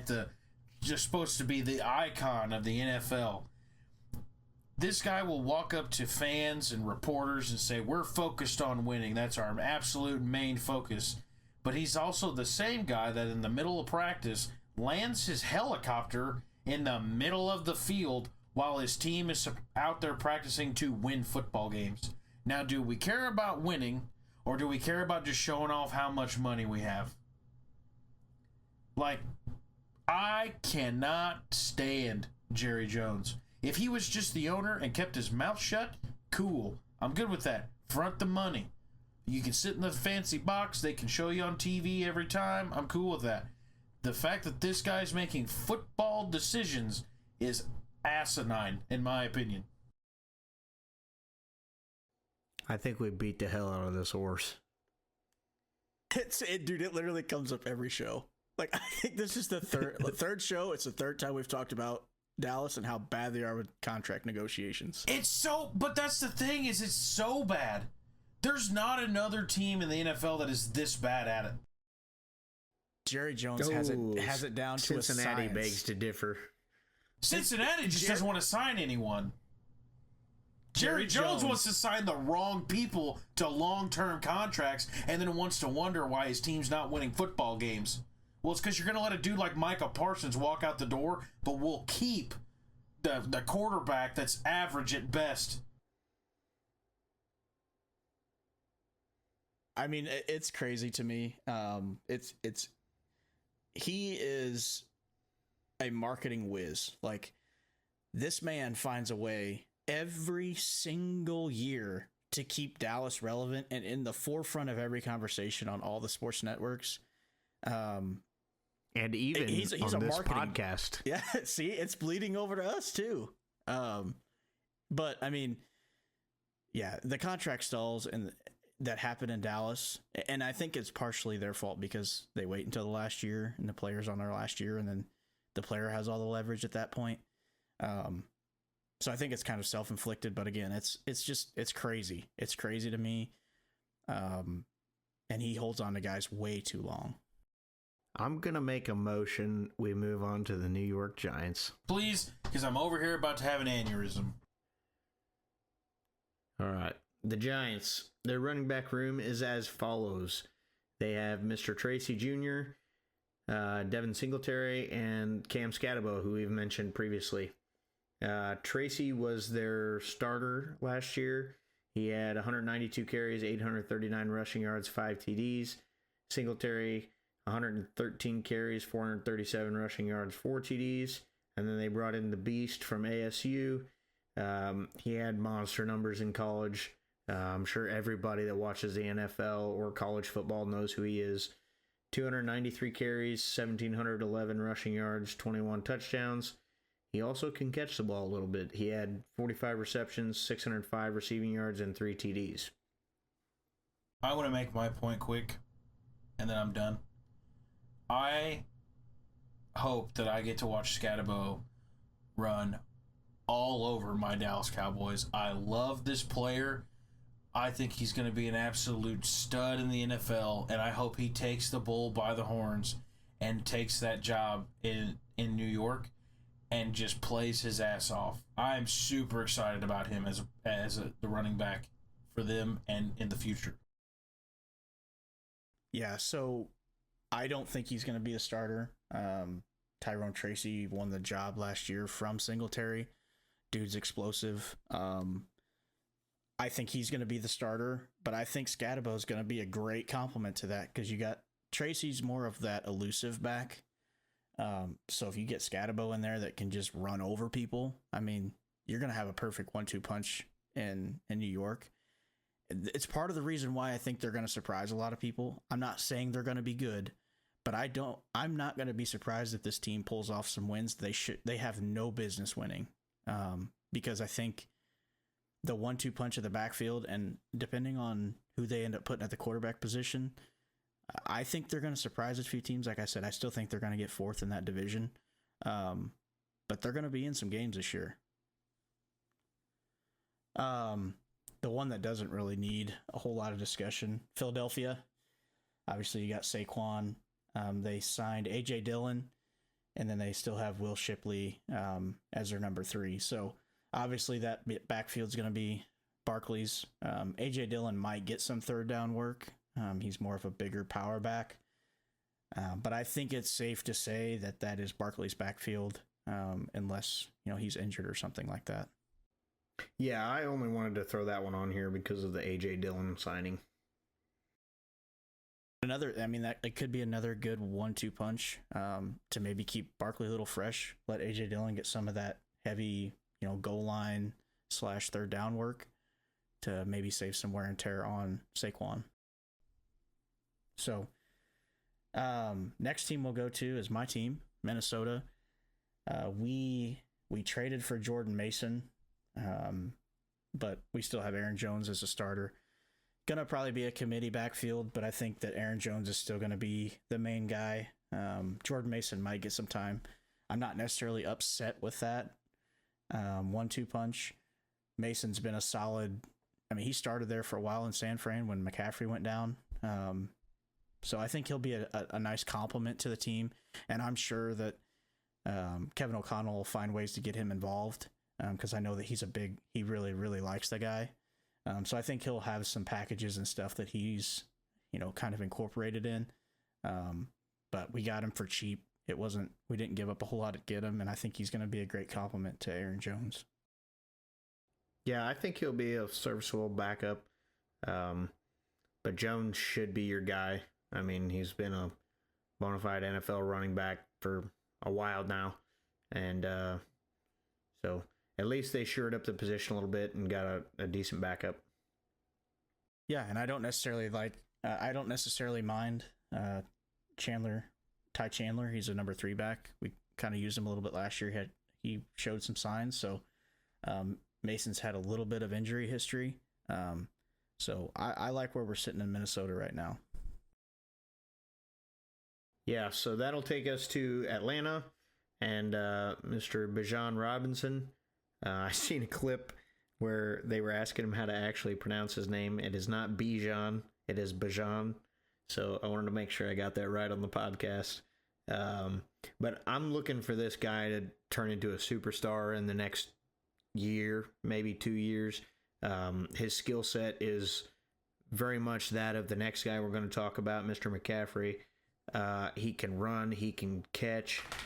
He's a very good player. But I'm looking for him to really take that next step and be a superstar in the league.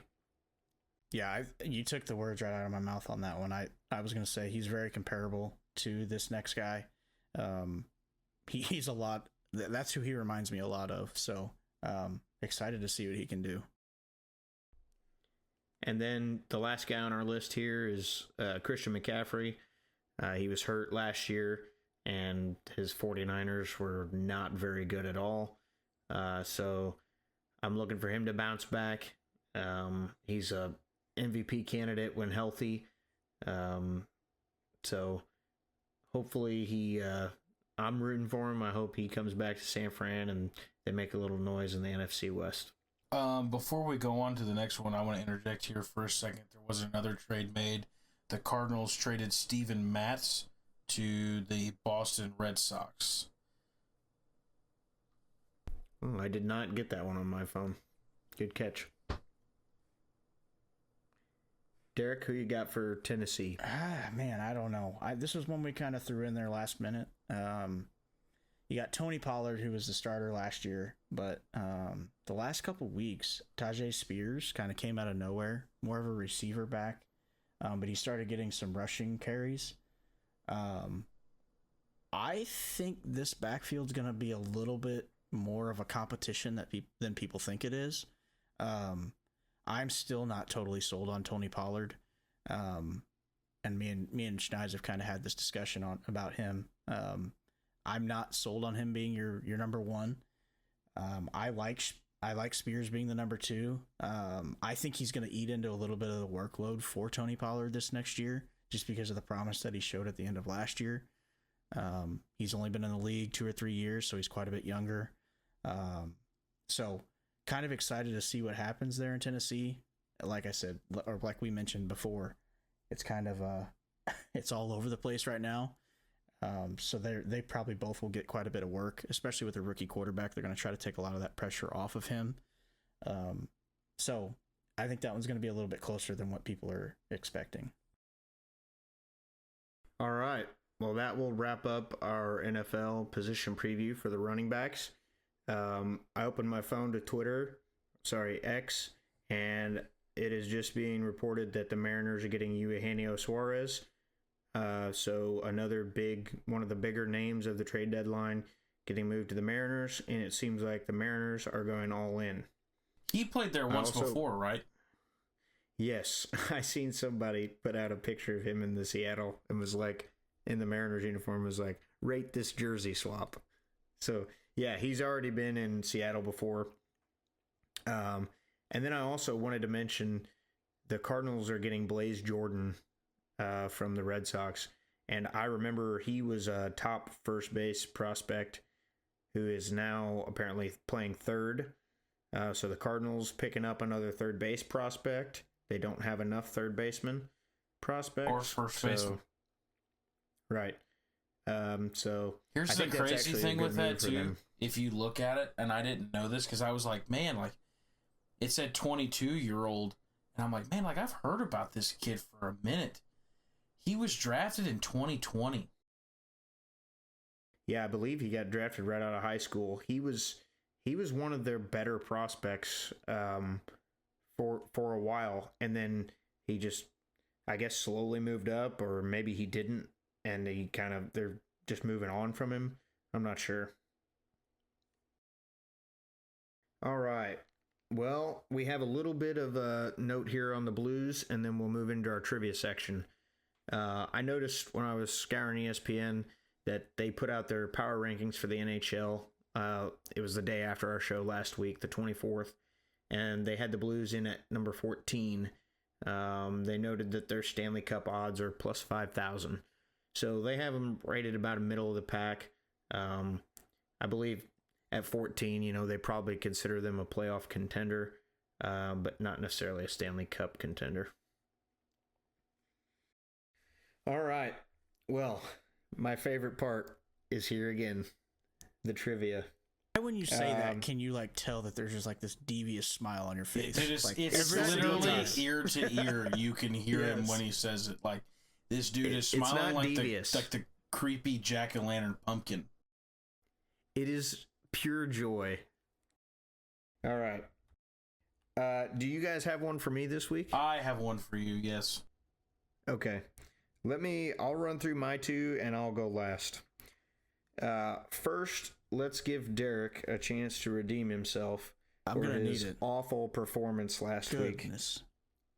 The debut of the trivia, and Derek can't even name, Stephon Diggs and Adam Thielen. Let's just not revisit that, okay? Okay, so Derek, your question. And I'm going to give you a bonus as well. I want you to name the starting quarterback for the Minnesota Vikings in each of the last 10 years. You can include this year. We all know it's J.J. McCarthy. But 24 going back to 2015, give me the guy who started the most games, and then I'm going to give you a chance to name some of the guys that maybe played when the main guy was injured. Okay, so the most games going back to that time period would be Kirk Cousins. So, I'm sorry. The way I'm looking at this is, 2015, who was the guy? 2016, who was the guy? So, 2024, who is their main quarterback? Sam Darnold. Okay. 23? Kirk Cousins. Okay. 22, 21, 20, 19, and 18 are all Kirk. What about before Kirk? Oh, boy. This would have been 2017. Before Kirk. Was it Sam Bradford? Sam Bradford played 2 games in 2017. There was the other guy they had played 14.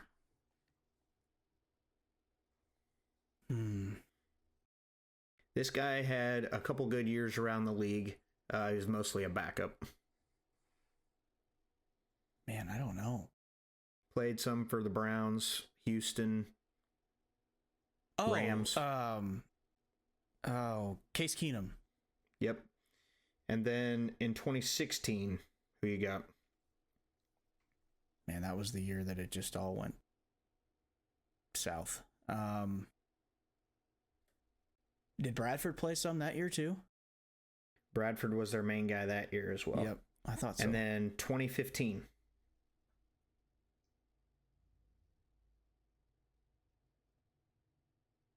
Okay. This might be a little old, but was it Christian Ponder? Ponder would have been further back, I believe. I think so too. I'm not sure on 15. You better actually think about this, because you're going to hate yourself for this one too. Oh, well, isn't that always great? On the last one each time, you're just going to hate yourself.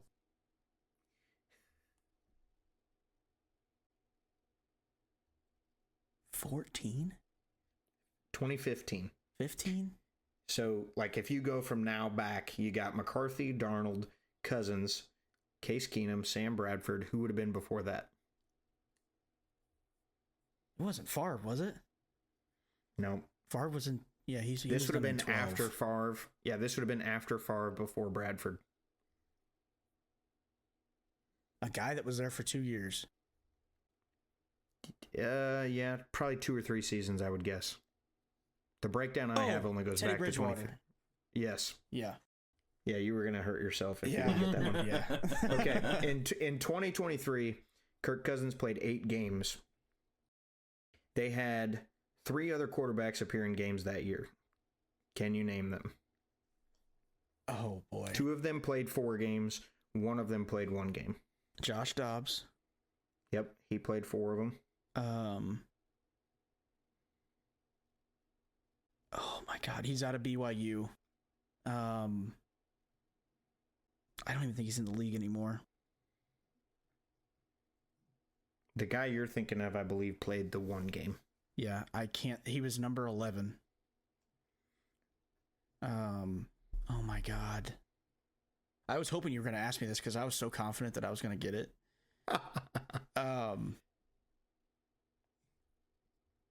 The other one is the guy from San Fran. I'm blanking on his name now too. Yep. Played some in Jacksonville. Yes. What is his name? Nick Mullins. Nick Mullins, yes. Nick Mullins. The other one is, man, I know where he went to school. I know we drafted him. He's not on the team anymore. I just cannot think of his name. There is no way I would have remembered this guy.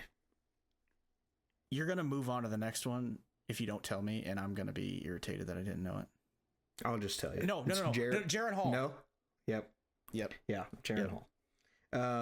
The only other guys on here that like just played a game, Jaron Hall actually played a game in 2024 for him. Sean Hill played 1 game in 16, and then Sean Mannion had a game in 2019. And then we had, I think there was another one. Those are the only ones they have listed here. Oh, okay. That was pretty impressive from last week. Yeah, it's kind of a little bit easier because 5 of the seasons is just Kirk Cousins, but. Man, it's just so hard to be put on the spot like that. Like, you think you know it, and then it gets here, and it's like, oh my God, why am I... Like, the Nick Mullins one, I knew that one. I just couldn't think of it in the moment. It's tough. Well, I'm impressed at this performance compared to the last one. True that. I mean, it couldn't have got much worse. All right, Schneids. I have the last 10 50 home run seasons written down. Oh. Could you name them? This is all MLB, the last 10. I will tell you that the 10th was in 07. Oh, great. I was like 10. Well, didn't Shohei just do it? Yep, Shohei is the most recent. Well, one of the most recent. Yeah. Oh, yeah, there was another. I know Chris Davis did it for the Orioles. That's a good one. I was wondering if you'd get that one. Oh. He did it in 13. Yeah, I'm going to get that 53. one because they signed him to a crazy extension, and he batted under 200, but they signed him for the 50 homers. Yep. The guy that did it in 24 is on this list 3 times. The other guy in 24 that did it. He's on the list, so home run guy. Mhm. Because there's no way. Who? What? You're killing me. Judge. Yep. Yeah. So Judge had 58 and 24, 62 and 22, and 52 and 17. Yeah. So there was one guy who did it in 23.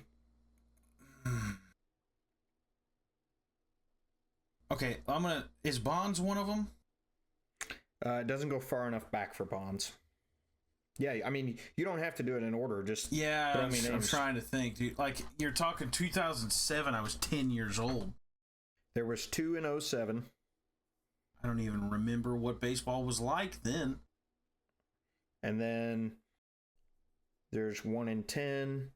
Did A-Rod do it? One more. A-Rod did it in 07. He had 54. Okay. So you're missing Manny 1, Ramirez? 2. No Ramirez. It's too early. 1, 2, 3. You're missing 5. No, of course I am. You got half of them. That's awesome. That's great. This is crazy. I think I might know one, but I'm not gonna interject till he's done, sure. unless he gets it. Miguel Cabrera? Nope. Really? Never.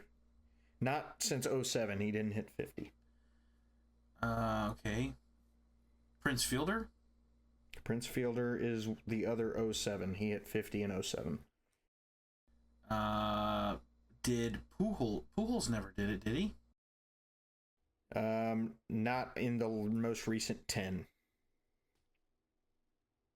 I'm not sure if he ever did. I don't think he did. I think he was like 40s, and that's as far as it got. You're missing 3 that I think you should probably get, and then there's one that Josh Hamilton? No Josh Hamilton. Really? This is not going well. I think you got 6 out of the 10 so far. Yeah, it's just tough, man, because like you think about it, like I'm trying to think of some guys that maybe have gotten into some, scandals, with the juice, that have had pretty crazy seasons. But then I'm also trying to think of guys. Well, get rid of your thoughts about the juicing. I mean, you're talking about a guy who did it in 23. Did David Ortiz ever do it? Nope, not on this list. A guy who did it in 19, a guy who did it in 17, a guy who did it in 10.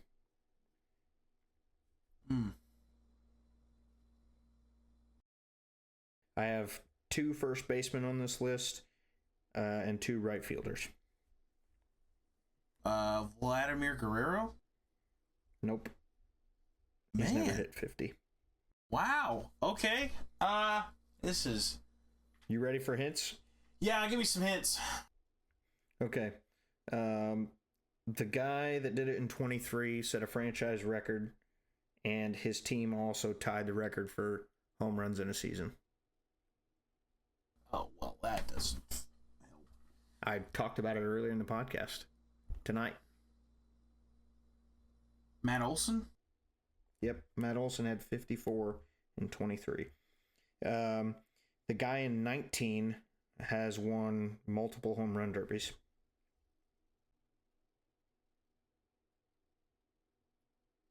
Pete Alonso? Yep, he had 53 in 19. The guy in 17,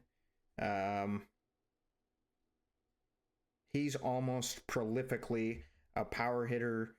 He strikes out a lot, but he hits nukes, some of the hardest hit balls you've ever seen. And I believe he did this before he got to his current team. So he's still active. He is still active. He's a right fielder. He was a right fielder. He's now a DH.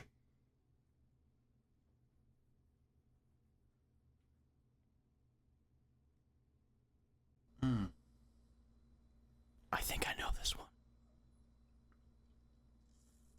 I'm not placing it. Let Derek guess. Go ahead, Derek. This is... Don't judge me if this is not right. It's not going to be right, but go Is ahead. it Stanton? Oh my God. I'm shocked. Good. That Oh, is- yeah. I just And remember that then- because that's like the one season that I actually like followed baseball, I feel like. Because I was Dude, hanging the out with all you Marlins- guys. The Marlins were good then. The last guy did it in 2010. He hit 54. He did it as a member of the Blue Jays. Oh, Jose Bautista. Yep, and that's the last one. Wow. Yeah, that's tough. So you did pretty good. 6 out of 10 without any ints. I'm pretty impressed. That's pretty good. I think Derek's question was a little bit easier. I needed Well, it when after last you week. get a question based off of just the team that you follow in general, like it's easier to answer than trying to think of 30 teams over 10 years and guys that, you know what I mean? Like, I don't necessarily pay attention, like super close attention to the whole league. Yeah, that's fair. So We you're get it. I botched it last week, and I needed an easy question. We get There you go. it. Okay. I had to give you a layup. So your question, right?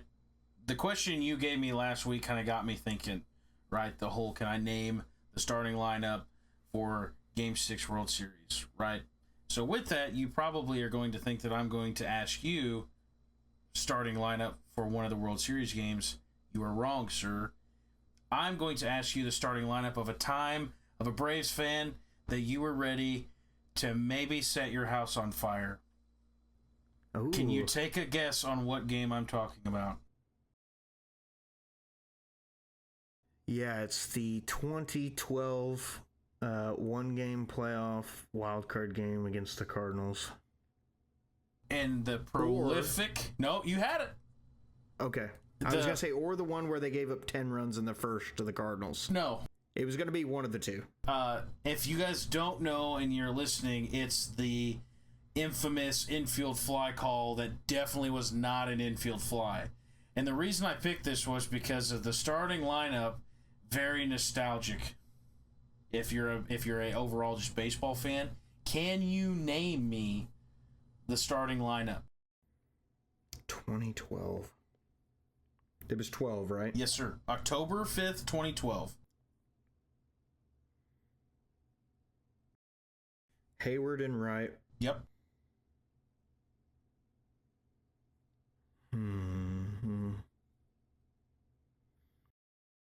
Freeman and Chipper.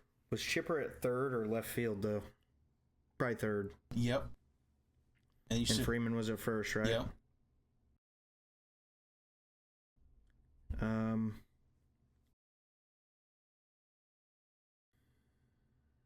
Man.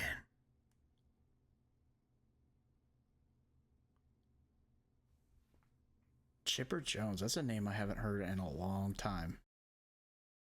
I forget that he played that long into the 2010s. That's what's crazy. Was the catcher Brian McCann? No, sir.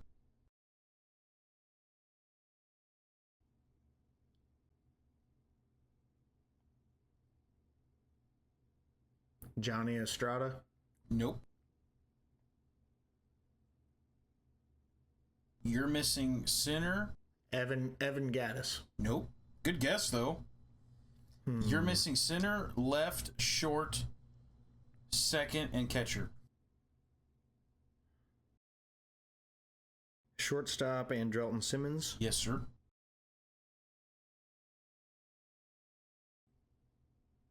Man, second base was a revolving door for a while. Was it Phillips? Nope. Ugla? Ugla. That's a good one. I love me some old Danny Ugla. Yeah, he was a beast. Dude, just beefcake with a big old lip of jaw in. The only time he was good with the Braves was when he had like a 25-game hitting streak. All right, so I have the infield. Yep. With So the you're- exception of catcher. Yep, you're missing So I need catcher, the left, catcher, and center. left, and center. Yep. Man. And Ender wasn't there yet. Ender Inciarte for center field. Nope. Yeah, he wasn't there yet. Man.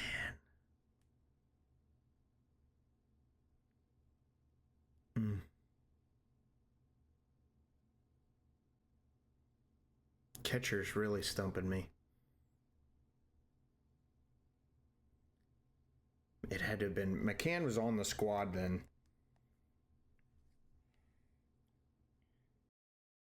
Was Matt Diaz in left field? Nope. You let me know when you're ready for some hints. Catcher.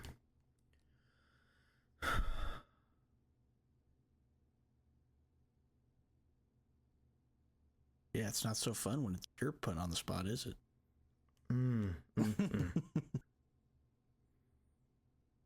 The crazy part is was the starting pitcher Tim Hudson? Nope. All right, give me some hints. Okay, for catcher, he is now a manager in the big leagues, in the NL, just different division.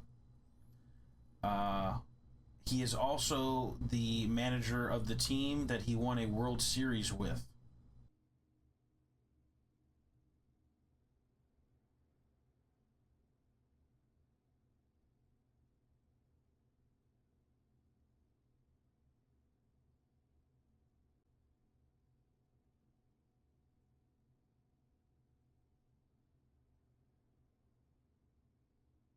Dang, you really stumped in the him. world?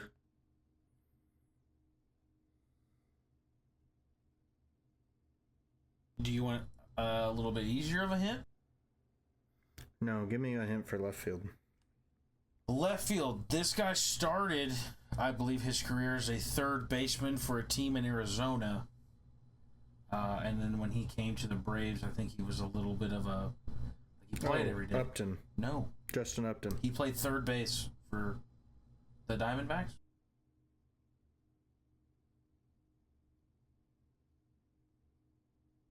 The guy that you guys had in left field for this game played a lot of third base for Arizona.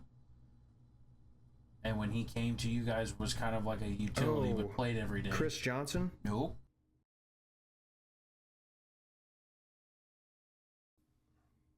Martin Prado. Yes, sir. That is it.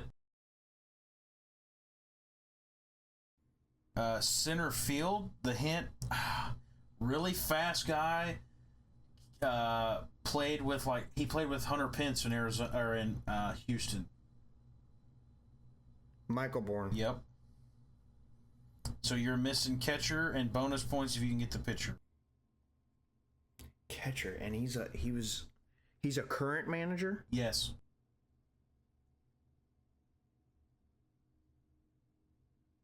What the hell? It's not the Mets. It's not the Phillies. It's not the Marlins. Oh, I lied. Not currently a manager. Oh. Sorry. He last managed in 2023.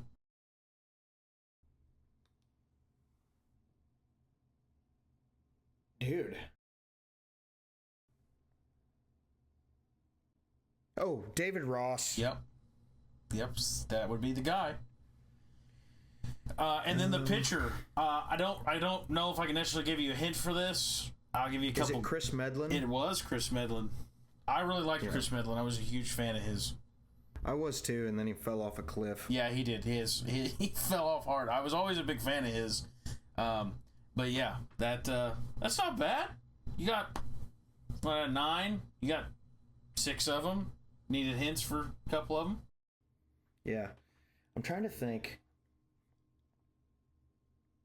Wasn't it Cosma playing shortstop? Yeah, Cosma. The ball landed between Cosma and Matt Holliday, and Cosma just kind of like threw up his hands, and the ball landed like 20 feet in the outfield, and they called it an infield fly. For those who don't know, for infield fly, you have to be camped underneath the ball, and clearly he was not. If the ball landed behind him, But you got him started now, Schneid. Oh, I knew it was going to. This is something that we talk about all the time because I use it to ruffle his feathers, which isn't hard if you know Mr. Nate Mueller at all. But he's also not wrong. It was a horrible call, horrible. But at the same rate, like we still had a shot even with the shitty call. So I mean, you gotta overcome the adversity as we learned as being Greenville Comets. So all right, Well, I think we will have another poll to see who our listeners think is the most washed up in our trivia section. But otherwise, unless anybody has anything else, any takers? No takers? No, we just appreciate everybody tuning in. And if you made it to this part of the show, just like, share, and follow, and share it with your friends if you enjoyed it. And we appreciate everybody listening. Amen. I second that. And that will do it for episode 3 of the Washed Up Podcast. Thanks, guys.